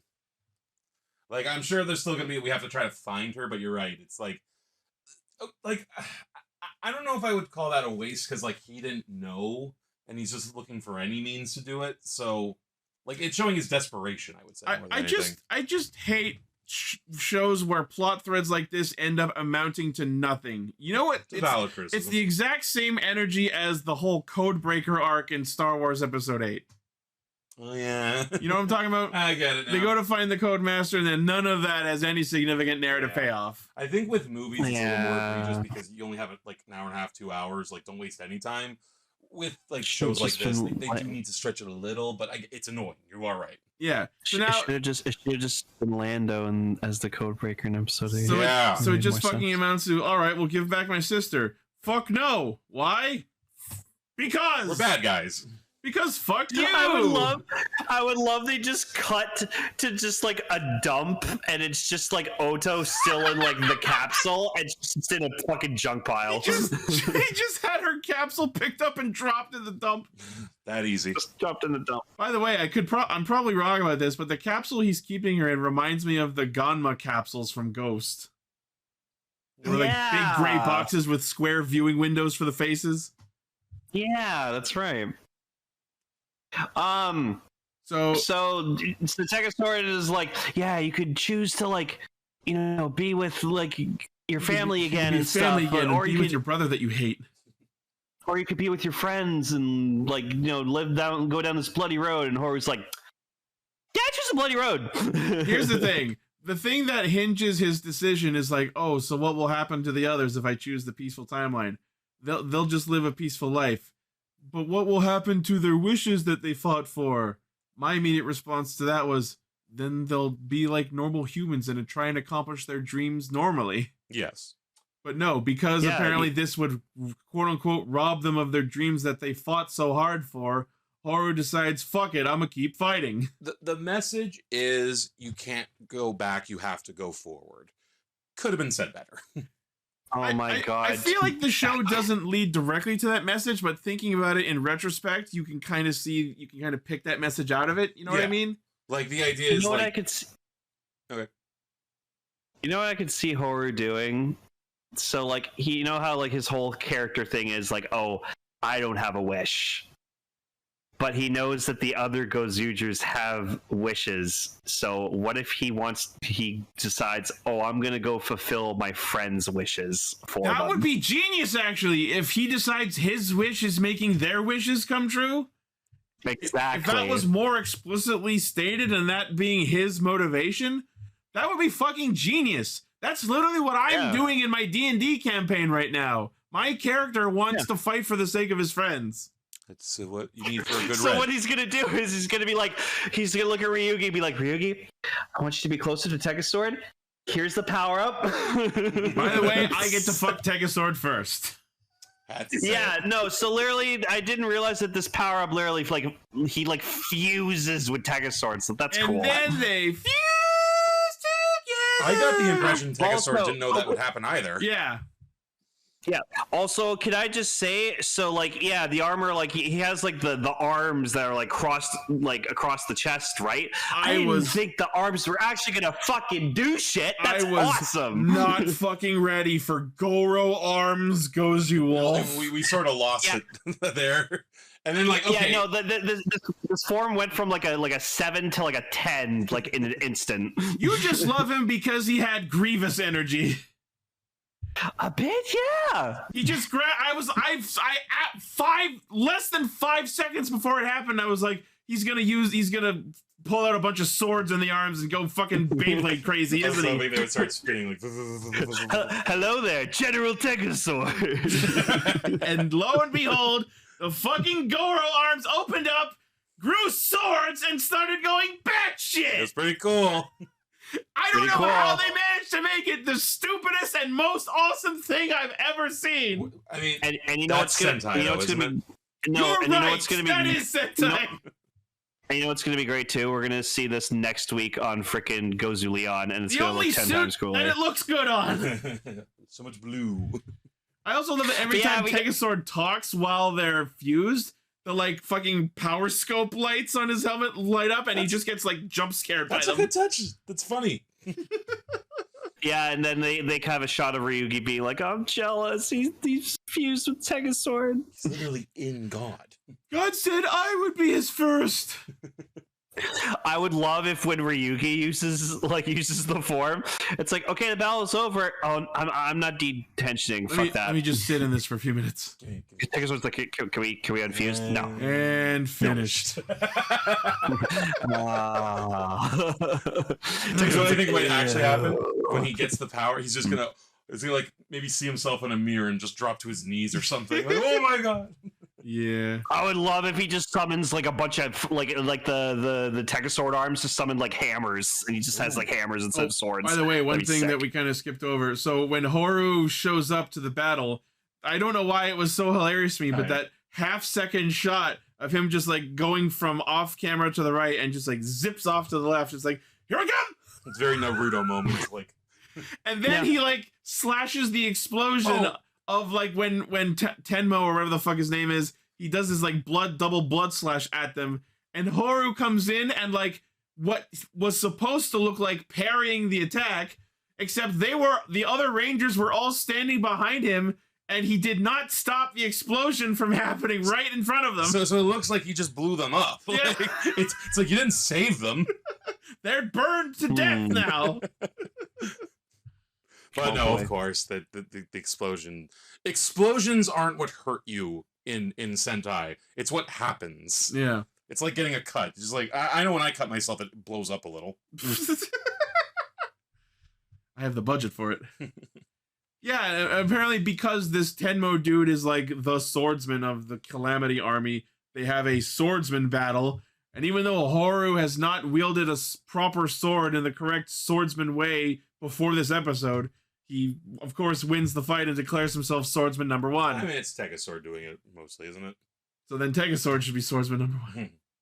What he's been using from till now is just a fucking blade sticking out of his wrist. Do you want to talk about the henshin sequences? Oh, yes. It is very cool that not only did Tegasword Goju Wolf get a stock henshin, but kind of Ray henshining into Belulum was a stock henshin. It was a little one. A mini henshin. Yeah, that was neat. A little mini shin. Yeah. I hope we get to see more of that, and I hope we get to see the stock henshins for the other Rangers when they become the Tegasword mode. So after all this, what happens? It's actually pretty cool. Oh, then we cut to the fucking B plot where just Tega June just decides, you know what? Fuck this! And then she just beams herself to Earth. And for a hot second, is kicking this guy's ass in. Just starts whooping ass on Belulum. And yes, this is the first time we're seeing Tega June with an actual suit instead of being pure CGI. It looks really good, too. Looks really good. It's badass. She's badass. And even though we talked a lot of shit about the rings, I do think all of her different forms are badass. And the way she uses them, it's very interesting. Especially the bit where she folds up the wings and starts firing them. That was cool. I'm kind of tempted to buy the Tega June now. It's pretty badass. But yeah, we get to see her do. We get to see her do Bride Blast with blue, Bride Broken with yellow, Bride Blitz with green, and Bride Brave with black. You said it. I did it, and I didn't go cross-eyed this time. But yeah, and then he kind of just fucks off and mentions something about the project entering the final stage, which is cryptic, but I'm sure we'll get some more on that soon. And then we cut back to Horu making his second Uber Eats delivery to his mom's house of the day, where he promptly touches her children without permission. Yeah, that was... Don't do that. We were making jokes of like... Wait, because the mom gives him like... What's happening is she's starting to recognize him a little, but she gives him this look, and each year I'm like... Is she gonna call the police? She doesn't know who you are, my dude. Don't just touch. You're their food delivery driver. Why are you touching their children's heads? That's just a more accepted thing in Asia. I don't know. It's weird. She did look a little weirded out. Yeah, but again, in universe, that's because she's like, wait a minute, that looks like one of my long lost children. And then, as the father walks back over to her to like you know, my just like. like the way they looked at each other looked like they knew each other. So when the husband walked back over, my immediate response was, "You cheating on me?" Won't you come by again? Well, yeah, if you order something. Will you order more food? But then she does say, no, not as a job. Just come and hang out. That's what prompted me to say, "Are you cheating on me?" It's like, why are you inviting the delivery man over for food? And it's like, honey, you know how we were talking about this? It's swinging. I saw him from across the fence, and I liked his vibe. Mm-hmm. Saved our marriage. Oh my god. So yeah, next week's episode is gonna be something about a party for Rikuo. And then we're gonna get Leon's super form and also the Ryotega Megazord form. Yeah. Hell yeah. And yeah, like I've said every time it comes up, I do think this form looks best on blue, which is pretty obvious to say. Yeah. So overall, interesting episode. It's a super form episode, so it's gonna be a little crazy. The Goro arms were the highlight. The Goro arms were the highlight. I absolutely did not expect them to actually open up and start doing shit. I was so disappointed when they crossed at first, but then I thought about it. It was like, well, like in reality, like the hard plastic's gonna look stupid. It was just the arms like that. But then yeah, once they went CGI, it's like, okay, that's a good use of CGI. CGI fixes everything. Yeah. Yeah, Wakanda forever. Oh man. All right. Wow, Decker used a Fortnite gift to Black Panther for that. I couldn't tell. I could. Of course you can. That was a free emote too, because they released it when Chadwick Boseman passed away. Aw. All right, Garo. And now they're exploiting a dead man's likeness. Yeah, aren't we all? That's Fortnite. Come on. All right. Feature topic time. Of course, I use that sound for Garo. It's a good one. Sorry that I talked over the start of it. So, Ichi, let's say that I didn't watch Garo a whole lot, and I hadn't seen the first couple episodes. Could you give me a brief breakdown? All right, so all that you really need... So, for anyone who's absolutely new to Garo and knows nothing about it, it's a more adult-focused tokusatsu. It's almost not a toy commercial at all. It's about royal knights who transform and they use spiritual power to fight monsters from the evil Makai spiritual world called horrors. Mm-hmm. So this is a franchise where all the monsters are called horrors. So we're not selling toys, we're selling pachinko machines. Yeah, a lot of their money comes from pachinko machines. I love that. Which is fine. And, although I will say, recently they did announce like a version of Zaruba, the like talking ring that he has, and like the mouth on it actually moves, and it's fucking badass. That'd be awesome to get that. And for this season, give us the basic shtick of this season. Okay, so Makai no Hana is the 4th season of the show, and all you really need to know is that this main character, the Garo power set, is something that is hereditary. It's passed down through the line of the Saejima family, at least in this show. The 3rd season was like a different universe with a different background, but whatever. In this timeline, the power set is passed down to the son of the main character from the first 2 seasons. Mm-hmm. So Makai no Hana is about Raiga as Garo. So yes, we have Saejima Raiga as the main character, and all you need to know before this episode is the plot of the season so far has been 12 very specific and powerful horrors broke out of a stone tablet that was in a museum, and they're trying to find and seal those horrors before they give birth to a evil god beast named Eris. Is that all? That's pretty much the gist of it. I was hoping you would go, no, I also have unpaid parking tickets. And then the female lead in this show is named Mayuri.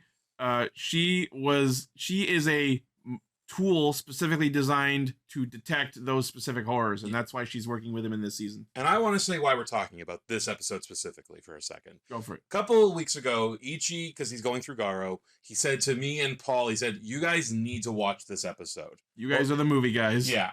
And so I come over, we watch it, and I loved it. Like, I swear to God, people, this episode of Garo, I've seen a couple other episodes of Garo, but I don't watch it.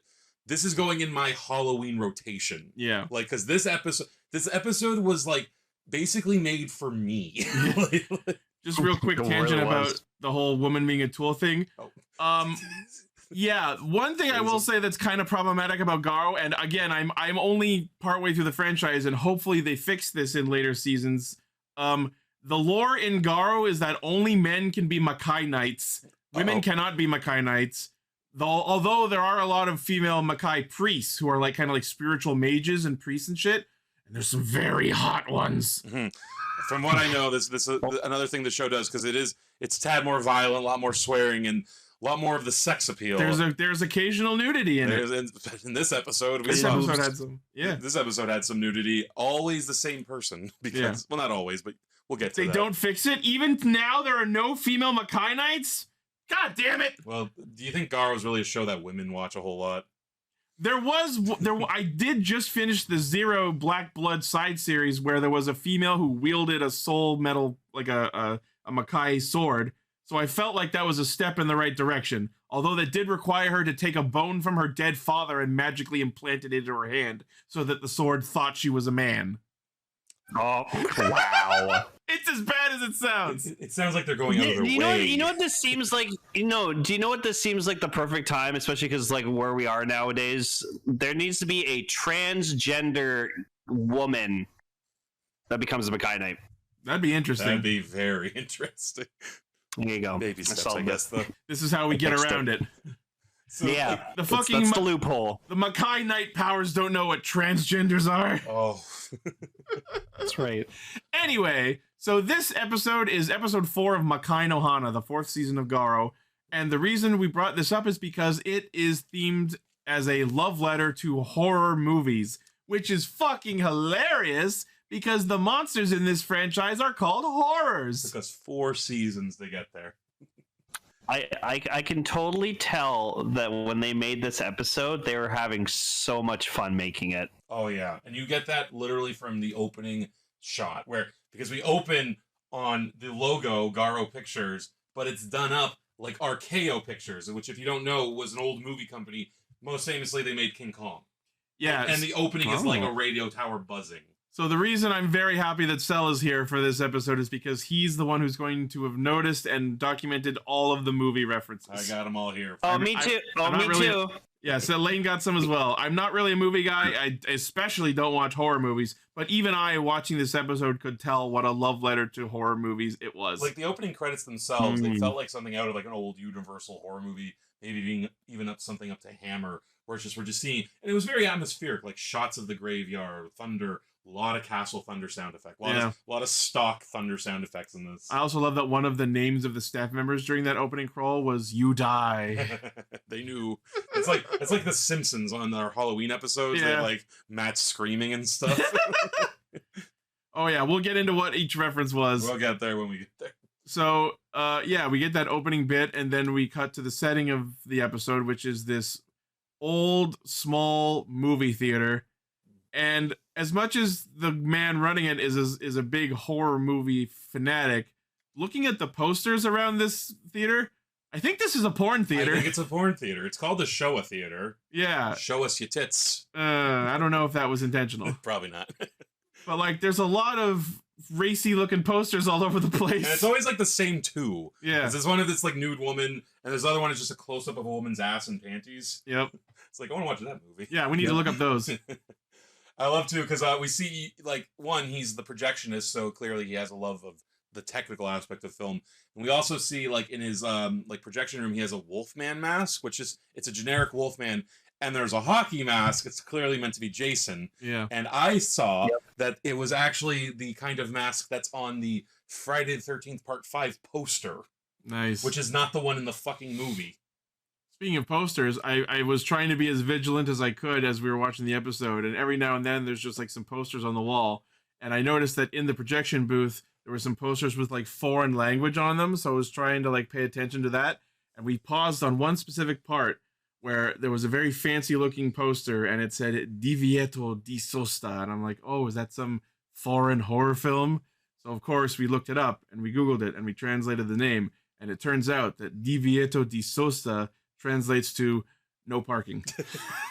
Which could be a movie title. And didn't you look it up? I looked up. There is a movie. It's from the 40s. I couldn't find anything about it, so maybe that's... I couldn't find a poster that looked like the one in the movie, but who knows what that means. It might have been a reference to that. You know, I gotta go digging. That's yeah.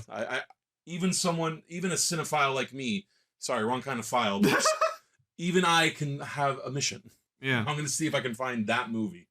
Speaking of movies, as the dude, Harima is the man's name, he's setting up the theater to show horror movies, and he posts a list of films, and we managed to catch all the names. So the movies he's showing are Night of the Souls, Terror of Flesh Eaters, Flesh and Blood. Good old Flesh and Blood. Dr. Undead. Dr. Undead. Dead of Maniacs. And Midnight Demons. These do feel like you just took like the most common horror movie names and just like pulled them out of a hat. Yeah. And mixed them together. Which I love it. I love it. Like, you know, obviously I was hoping we'd get more like, I would have loved to have seen like real movie poster, real titles, but obviously rights and things, it's a thing. It's fine. That makes me worry that maybe the porn posters aren't real either. Oh no. So we cut to the projection booth where Harima is getting harassed by Sasajima, who is this douchey, chip-eating rich boy, apparent owner of the theater. He's so out of place here. Yeah. It works though, because it's like, okay, so yeah, we put two and two together. This is probably a porn theater, and I just love it. He's like, why are you playing this stuff? Like, no one cares. Yeah. So he announces that he's closing the theater and turning it into a manga cafe. Oh no, for weebs. Well, I mean, fans of horror movies are their own kind of weeb. Listen. I'm very specific about my weebdoms.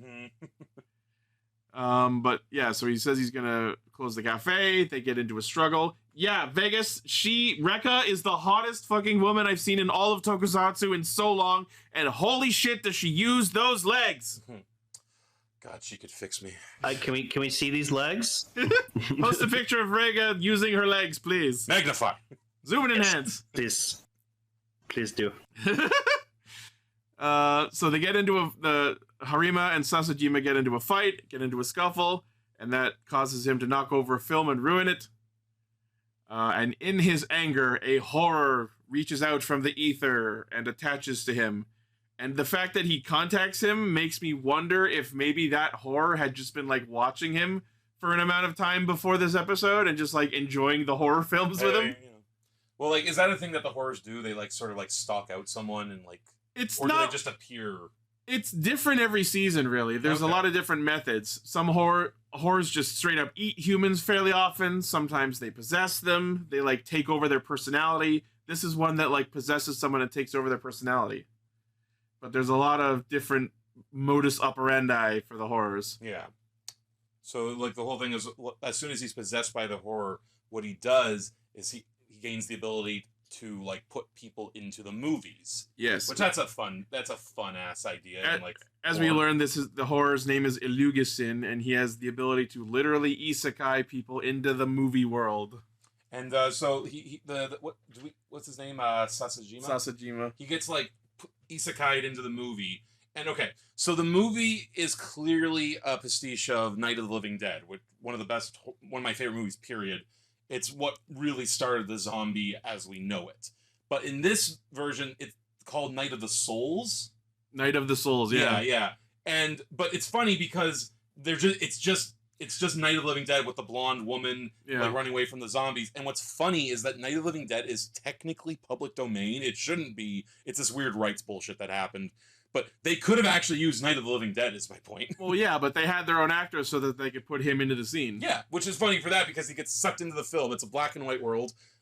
Like, maybe it was just our subber for this, but I like that those subtitles became yellow. And while they were in the movie world, the subs were yellow, as if it was something very old. Yeah, which I enjoy that. That's a nice touch. And then it's really funny because it transitions very nicely into a different zombie homage. Because we started with Night of the Living Dead, but then he gets grabbed by the ankle, and like just the sound effects and like the way it felt like an Italian zombie movie, and then that's when it became fucking Zombie, which is an Italian like movie originally titled Zombie 2, and it was pretended to be a sequel to Dawn of the Dead. Oh, fun! And it's got one of the best. I'm gonna post the poster. It's a pretty gnarly poster, honestly. Look at that. Oh. We are going to eat you. It's great. And like literally they do an homage to this movie because the zombie that grabbed onto him, the way it rises out of the ground, not unlike a Megazord actually. Yeah.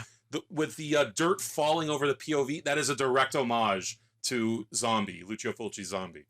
There's her legs. Yeah. I also wow. I don't know how much of it was intentional. It probably wasn't, but like I was looking at this zombie horde that attacks him in this scene, this like first movie scene that he's in, and like most of them look like zombies, but if you look real close at like the old man at the front of the crowd, he doesn't look like a zombie. He just looks like a really old man. He looks like a confused old man who's just going with the flow. The kids were doing it. We're eating flesh now. Is that what's cool? Which is funny too, because like we actually do see a shot of him like getting his neck bitten, right? Yeah. But they like do this weird thing where they put a blue filter over it, which I thought was weird because Garo is known for being violent. Yeah. So that was weird. But yeah, is the film inverting maybe a reference to something else? Not really. Like that. I don't know. Maybe it just looked too graphic because it wasn't a monster technically. It's another person. Yeah. I don't know. But I love too how he actually drops the name. Haven't you seen George Romero's 1968 movie? Yep. Fucking love that. Oh yeah, there's a lot of actual director and shit name dropping. Yeah. This other like movie otaku that shows up, like it just like, all I could call him was just like Japanese Elijah Wood. He gave Elijah Wood. They don't name him in this episode. It's just the nerd. Just random movie otaku. But with all this earnestness, we must have some moment of levity. So let's cut over to the butler doing the fucking Home Alone face. Like, his face just ooh. I think that might have been him doing like there's that famous painting, the Scream. I was gonna say the Scream. Yeah, and we'll get to that in a bit.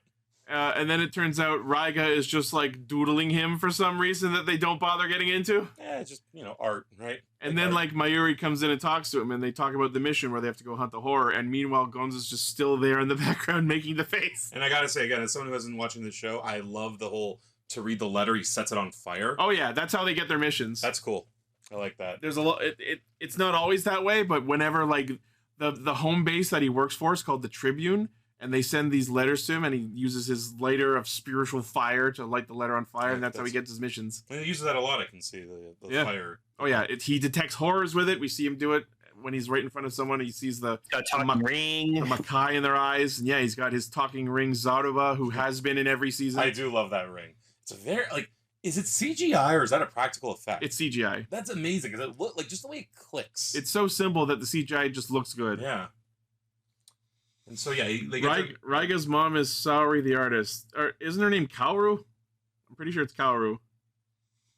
But yeah, Raiga's mom being the artist tracks. They don't really talk about why he's doing that. I'm only about 14 episodes into the show, so they haven't explicitly said who his parents are, but it's pretty clear. I hope I get to see more about his parentage. Yeah, Kaoru, because I've been watching Garo recently. Yes, so they get their mission and they head out, and then that's when the random movie nerd shows up, and he just pops down in the front row with his little thermos of soup that he had on him. Yeah, I mean, going for an all-nighter movie festival. Yeah. And then he gets isekai'd into the movie world, and that's when fucking Sasajima, who is freshly zombified, comes at him and starts talking. I guess he's still got some semblance of his intelligence left, and he starts like talking at him with his zombie slur. This is what I was going to ask you. Is this season a lighter season of Garo?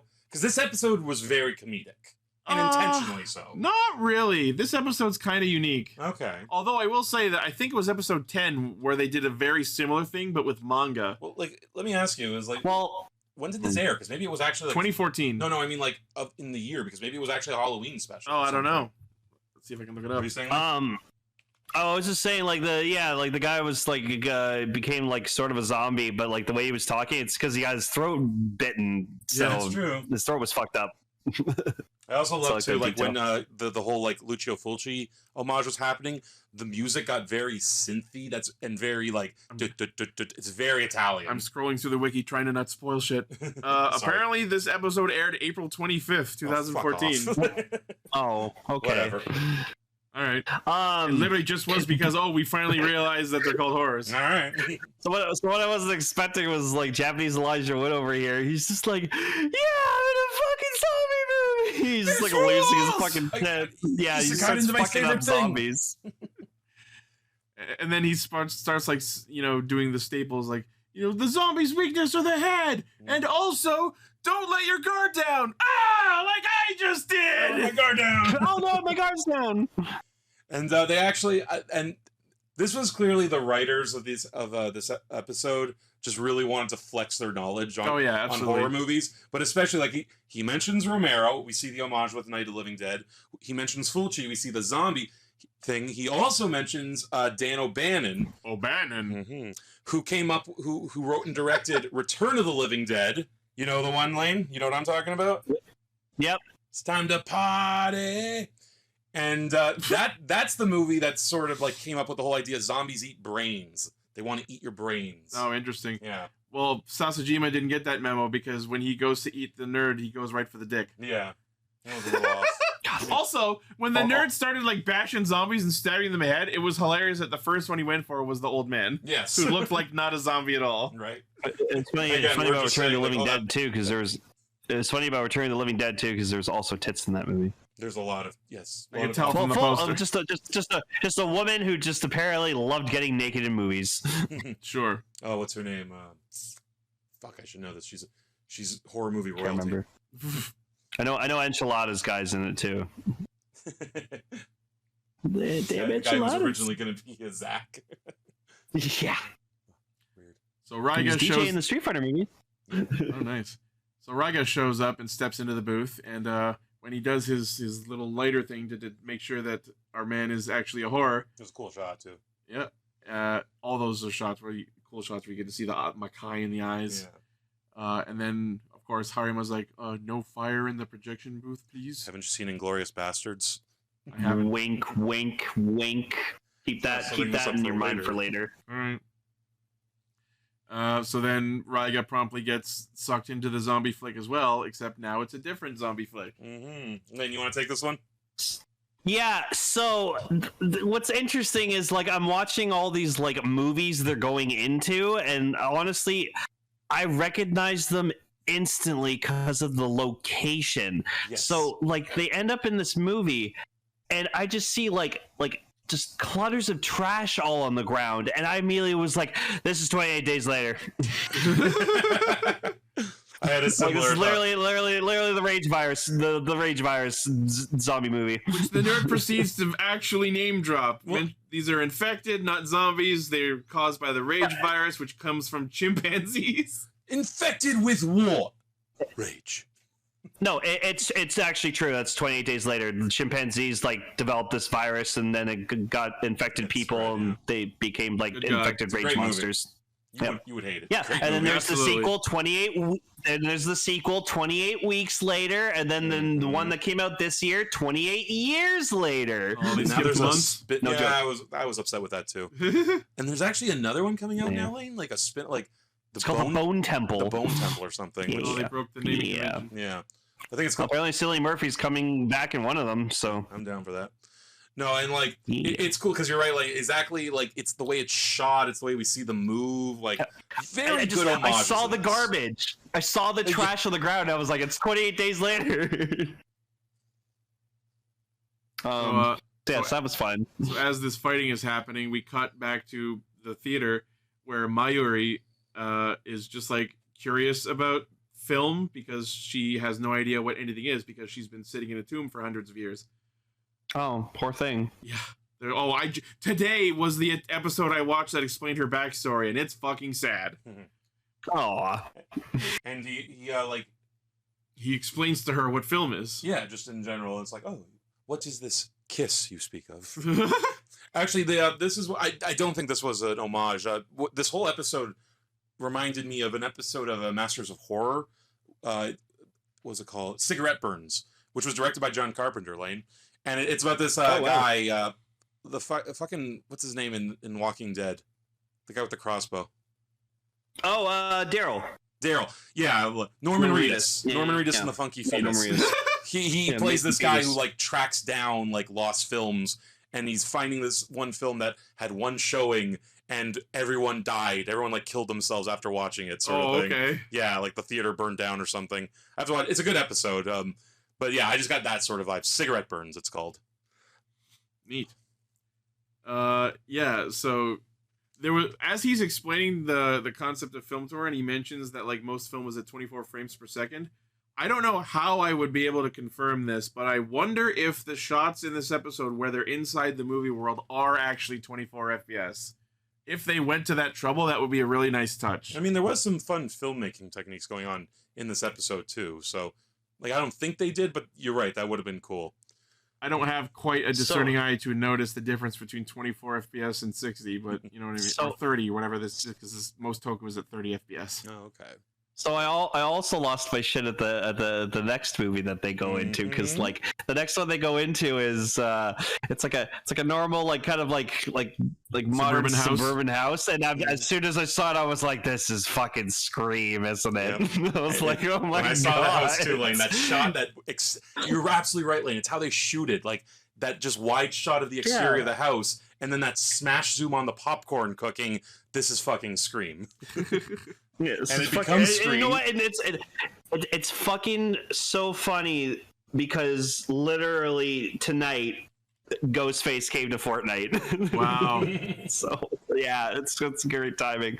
And I gotta say, like speaking of Ghostface, they like tried to like imitate him, and you know what? Like the mask that they decided to like use for him, it's not bad. No, it was a fun Ghostface variant mask. Yeah, it's a before fun he shows knockoff. up. Before he shows up, the phone rings. Oh, That's that too. Really Yep. So I love the voice of Ghostface. It's such a good voice. So he calls on the phone, and Raiga picks it up, and that's when he gets this quiz from Harima, which was in Scream as well. Yep. The movie quiz. Just in Scream. Jason uses an axe. Freddy uses claws. Leatherface uses a chainsaw. What does the killer in this movie use? A garage door. Garage door.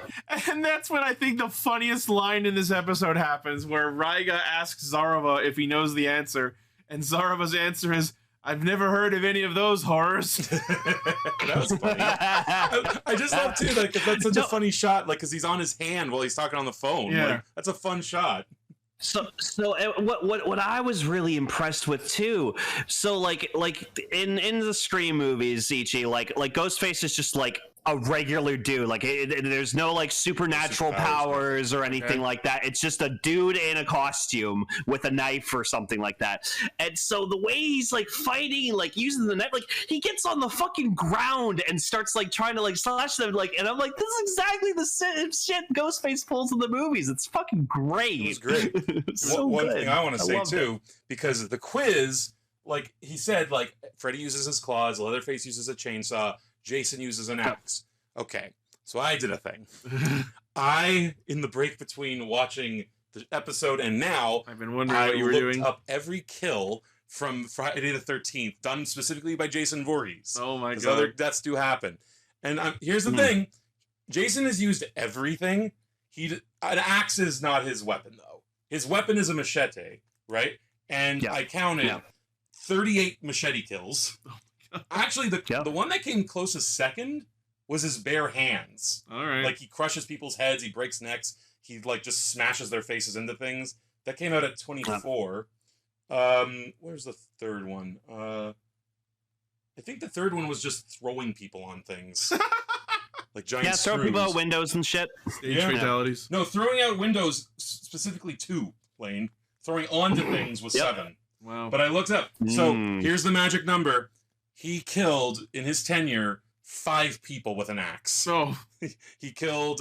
were any of it from, like, the first Jason movie? No, here, I actually put it down. Because that's what I'm wondering, if that's what he was referencing. Maybe he was referencing, like, the first Jason movie. No, the first thing he ever killed anyone with was an ice pick, actually. Oh, okay. Yeah. No, in part 3, he killed Sarah with an axe to the chest. In part 7, he killed Russell with an axe. My favorite kill, maybe in the entire franchise, also in part 7, he killed Melissa with an axe, where he just as she opened a door, he just planted it in her head, Jesus. and then he threw her across the room. And funny thing, this image, by the way, that I'm posting in the... Please don't post... No.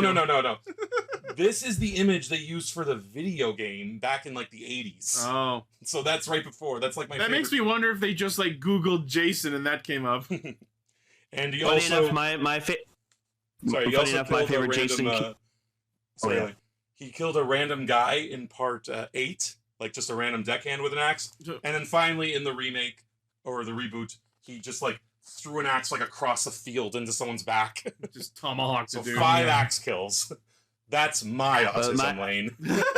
Yeah, no, no, that's your expertise. But my favorite Jason kill is in part A when like he's fighting this dude on like a rooftop. Like this dude's like punching him for like 2 minutes, and then he's like, "Okay, give me your best shot," and literally Jason just punches his head right off the roof. It's fantastic. That fell into I the love Jason killing with his bare hands, Lane. My favorite Jason kill is Pudgy Pig. But yeah, so again, just like I love that this guy just like they choreographed like him with like Ghostface's moves like pretty much to a T. It was great. Amazing. Although I did so laugh good. a little when he yoinked off the mask. Yeah. How dare you insult my movies? No, My face. And I So like then how we get. Oh yeah, go ahead. no, like they say it's like this is lame. This isn't good. This is trash. All right, let's try an Oscar winner. let's get serious. My mind when he said Oscar went to The Exorcist. I was like, oh god, are we gonna see him throw up all over him or something? Oh god. But even better, what do we get? Silence of the Lambs. So Even I've noticed that one. Yeah, so like they get sent to this like underground area with like cells, and I'm just sitting here immediately. I'm like, it's fucking Silence of the Lambs. Like I know it. And then I'm sitting here like Sal, I wish you were in the room with me when I was watching this. So like it's like they're going down the cell, and I'm just like, please let him just be standing there dressed as Hannibal Lecter, just staring up. And I was like, yeah. This actor, by the way, played this guy. He was great. He was having a good old time. Loved it. He even did the Hannibal Lecter like. He did the thing.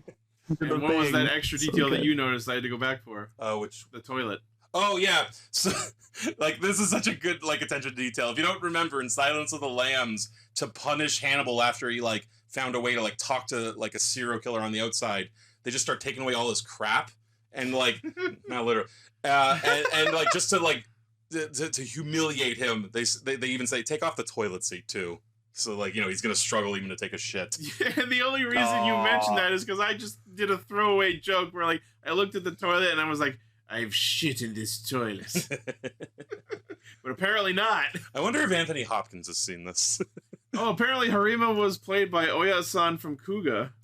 Like the store runner. Fun. And then, remember in Silence of the Lambs when Hannibal Lecter took out Freddy Krueger's fucking glove? That was my favorite Anthony Hopkins performance ever. So if Harima's actor was in Kuga, that means he's very used to being in old, unappreciated media. That is a fucking amazing movie, though, Silence of the Lambs. Like, holy shit. Yep. Yeah, Hannibal Lecter's only in the movie for like 16 minutes or something. Wow.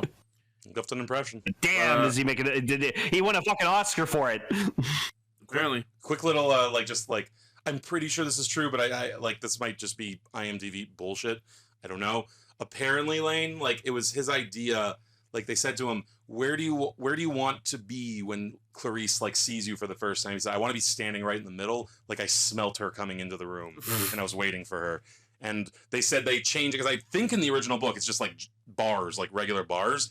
But, like, the director or something said, no, let's make it the glass, because then he looks like a trapped tarantula or something. It's like, fuck. I love decisions like that, if that's true. Oh, yeah. So they get into, like, a little mini argument of such where it's like, oh, creatures are better when they're practical. And Zareva drops an almost equally fire line where, well, you may be an Oscar winner, but the only award you'll get from me is the special effects award, which is hilarious because this is a special effects series. He might as well have winked at the camera there. Yeah. And at the mention of creatures being better practical, we see him start to reveal his monster form. And starts off with the Freddy Claw, the chainsaw hand, and then right from Evil Dead. Explodes into the full Illugasin form. It's awesome. And I don't know if they did this beforehand, but this was the moment where I realized that in this season, the horrors fucking blink. And it's well done. Like, it's very quick. It's probably CGI. It is CGI. It has to be. But, like, it's quick enough that you go, whoa, like, because you're not expecting suits to do that. Because, like, think about monster suits in Toku, in Rider and Sentai. How have we ever seen any of them blink. It really makes it feel more alive, more organic. And I also that actually terrified me. It was a pretty sick horror suit too. Yeah. Like, like it was like an amalgamation of like different horror icons, like we said, the Freddy glove, the Evil Dead chainsaw hand. He had pins in his head. I wonder who that could be an allusion to. And I think this might be a like, because we see there's like faces on his chest. I think that's a reference to Nightmare on Elm Street 3, because that's where Freddy in that movie keeps the victim's souls. They're like faces on his chest going, ah. I don't know if you know the reference to this one, but I noticed that he had a belt with like a hook dangling down in front of him. That might have been like Saw or something. Like, just because like, I don't really think of any, like we're talking about the See No Evil movie with Kane, but no one saw that movie. Yeah. So then we get this very cool shot where after Lugeson transforms, they do a slow zoom into his eye, which you see Raiga in the reflection as he transforms into Garo, and then we just fade out into like we've transported fully into like the unfiltered core of the movie world, I guess you could call it. Yeah. Where it looks like either an award ceremony or like the shot when they, you know, when you get a VHS and before every movie it was like show previews of coming attractions. I know exactly what you're talking about. It looked like we were in a world made of that scene. Coming soon to a theater near you. Coming soon to Disney DVD. And now our feature presentation. Oh, these kids don't know what we had to go through. I missed that shit. So then we get the proper fight between Garo and Lugeson in this film world, and it's so fucking badass. Yeah, it's cool, like how they use like the film strips, the imaging to like sort of like I like how he's like slicing through the film at one point. That's really cool. One thing that Garo has been very, very consistent about doing well is these fights that they do in CGI worlds, where like they'll go into the Makai world, or they'll like go into some sort of pocket dimension, or there have been several fights where there's just like crumbling ruins of a building falling through the sky, and they'll just like stand on the ruins as they're falling. I remember that one. Like it's fucking Bayonetta's prologue scene. Like Garo does seem to be a show like even more than other kinds of show in this genre. Rule of cool reigns over everything. Absolutely. And like I'll talk just a little bit about the Garo suit. I love the armor. Them having this ornate, royal, knightly armor is the coolest fucking thing. My one nitpick is I don't like the helmets. You know, like I don't like that the helmets look full bestial. I like that. They're so cool though. I really like the helmet design in Kamen Rider. The helmets in Garo are my one nitpick. I don't like that they're straight up just a lion or a wolf or whatever. It's a wolfy cheat. Great, Paul. Yeah. Paul thought for the longest time that it was a lion head. It's like, dude, it's called Garo. Yeah. Yeah, you know what I mean, though. Yeah, no, yeah. If it's not up to you, but like, yeah, the armor itself is pretty badass looking. Yeah. Like, I like a wolf head. Because I'm Mr. Stock Henshin, I will say that most of my experience through Garo, there have not been stock henshins, but I will say that before this season, I finished Zero Black Blood, and in episode 1 of that, Zero did have a stock henshin, which was very awesome. So I hope I see more of that later. I also just love how like the horror starts like name dropping like movie festivals. Yeah. Like Cannes and Venice and Berlin. That was funny. And he says the most horror movie like little shit thing I've ever heard. A movie is judged by how many people die in it. Yeah. The value of a film is how many people die horribly. And then we start getting this bit where he like gets his chainsaw caught in the film, and some of it starts sparking and catching on fire. And that starts like destroying the film. Like I liked how the effect on screen looked. Like where the corners of the there were like screen film elements in like the UI of like the frame of the shot. Yeah, which was very cool. I love that shit. And that's when he remembers he didn't like fire in the projection booth. Film is weak to fire. It's very weak to fire. For those of you who don't know, film doesn't just burn; it goes up. Like it's explosive almost, especially the old stuff. And so Garo pulls out his I forget the name of it, but like his lighter that has the green spiritual fire, and literally defeats him by casting Green Flame Blade for the D&D fans. So he finishes off the monster, and then we get this very cool shot of him like popping out of the screen of the theater, landing and untransforming, which is very cool. The nerd made it. The nerd lives. Yeah. But the douchey movie theater owner did not. Yeah, well, that's okay. He got eaten, which means he's now trapped in that movie film world forever, so I guess he's just dead. Well, didn't we see him get, like, hung he up? Chose his path. There was one bit where he was, like, hung upside down, but he was, like, quote-unquote dead in a lot of different ways throughout this episode. That's true. But, then they're like, oh, wow, that was a hell of a movie. So when are you going to get a movie, Garo? Raiga looks at the screen. Should have winked. He really should have. Like, they should have, like, had, like, just a movie coming this fall. Like, I don't know if there is a movie for that season. That's too bad. There has to be. Maybe that was them going, well, maybe if our producers... Yeah. Don't spoil yourself. Yeah, I was trying to look through the wiki, trying to see, like, oh, the movie. I'm like, oh, I don't want to spoil shit for myself because I'm genuinely enjoying my time going through this franchise. Mm-hmm. And after all that horror, all that scary, wary, spooky, mooky movies, we end in our credits of her finishing her drawing. Yeah, it starts with like Gonza trying to do a sketch of Mayuri, and then she just like takes over and starts drawing him. We don't get to see any of the finished drawings. I'm so sad. Yeah, that was sad. But my favorite bit during the ending is the bit where like you can tell what they're saying just from their mannerisms. And at one point, Gonza does this motion where he like swoops his hand over his head, and I imagine he's like, "Draw me with hair." Long, luxurious hair. He keeps trying to do like dignified poses, and she's like, "No, go back to sitting." I want to put this guy though. Like, I just love fictional butlers. I want to put this guy like with Sebastian and Alfred. Oh yeah, just get all the TV butlers. And he's been the butler since the first season. Oh really? Yeah. Okay. So he's served like 3 different generations of Saejima family because he served Koga's father, Taiga, who's apparently getting his own season soon. So he is fucking Alfred. Yeah.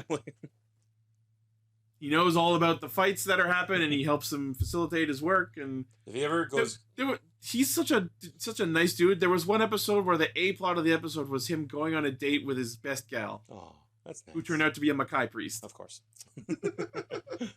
Can't get away from work. I can just imagine him going to, what's the main character's name? Ryugi? Raiga. Master Raiga, I've drawn you a bath. And he's just a picture. That's funny. And what happens next episode, Ichi? Next episode is equally scary because it features a white guy!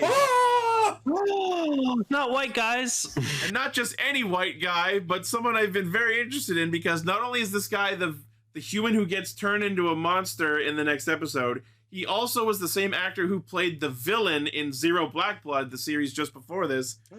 Oh. And he is played by... Hold on, I gotta look up this guy's... I want to make sure I get his name correct. Thane Alexander Camus. That's not a real name. and anyone who's watched Kamen Rider Ghost should know who he is because he was Steve Bills. Oh. Steve Bills. I remember Steve Bills. That guy got around in 2014, 2015. Thane Alexander Camus sounds like a Dragon Age name. Alexander Camus. Alexander Camuson, he's the white guy in Garo. Just you wait. Oh yeah, and in Zero Black Blood, he was a whore who was like a cult leader. Ichi, the term sex worker. Took me that long to make that joke. Wow. But yeah, that was episode 4 of Garo Makai no Hana. Like I said, this episode was made for me. Oh yeah. So I was in the whole way through. Look, Very Garo fun. looks fun. If you're interested in watching Garo, watch Garo, I'd say. I don't think you need to know Garo to watch this episode. It's just, especially if you're watching it for fun like I did. Yeah. You know? All you need to know is Raiga is Garo and Mayuri is helping him hunt horrors this season. Because it really is the homages that make this episode. And like, yes, a lot of them are really like well-known mainstream, but there's some subtleties in there too. I was not expecting a Lucio Fulci reference. Like, that's amazing to me. Yeah. So yes, I'm working my way through this season, and it's been pretty great. And I'm excited to see more. I'm gonna work my way through the entire Garo franchise. Godspeed. Yeah. Hell yeah. Lane? Oh, I thought it was a really fun episode and stuff. Like Garo's cool. I feel like if I was gonna watch a Garo series, it's probably the one that Masahiro Inoue's in. I'll let you know when I get to that one. Yeah, Is that like a newer one, or yeah, it's newer than 2014 because I'm not there yet. okay, fair enough. yeah, he's like he was really cool. That's why he was like absent writer for a bit. Yeah. All right, that was very fun. Yeah. Check it out if you're a fan of the horror movie scene. I think I have a lot of fun with that one. Yeah. All right, that is going to be Castranger for the week. Jikai Radio Sentai Castranger. Trying our best to stay on brand with October being the spooky month. Our topic for next episode is going to be the Kamen Rider Skull special of Futopii. Hell yeah! Begins Night, the anime version. Futopii, the portrait of Kamen Rider Skull. Yeah, Kamen Rider Skull's like one of the most god tier Kamen Riders ever. He's just so fucking cool. The man who puts his hat back on after henching. Yeah, basically, like literally styled after Smooth Criminal's Michael Jackson. Yeah. All right. Well, this has been a great episode. I would like to thank our active patrons, which include Blaze, Armorhide, Midas the Fool, Vegas Bear, Locke, and whatever. Thank you very much for supporting what we do. As always, the primary source of our hijinks is castranger.podbean.com. From there, you can find our Facebook, Twitter, Discord, Patreon, merch store, all of our cool shit. Let us know what you thought of these episodes in the comments. Let us know what you would like us to talk about in the future. Thank you for listening, watching, liking, favoring, sharing, subscribing, hitting the bell, and being awesome. And we will see you next week. Da-da-da! What's your favorite scary movie?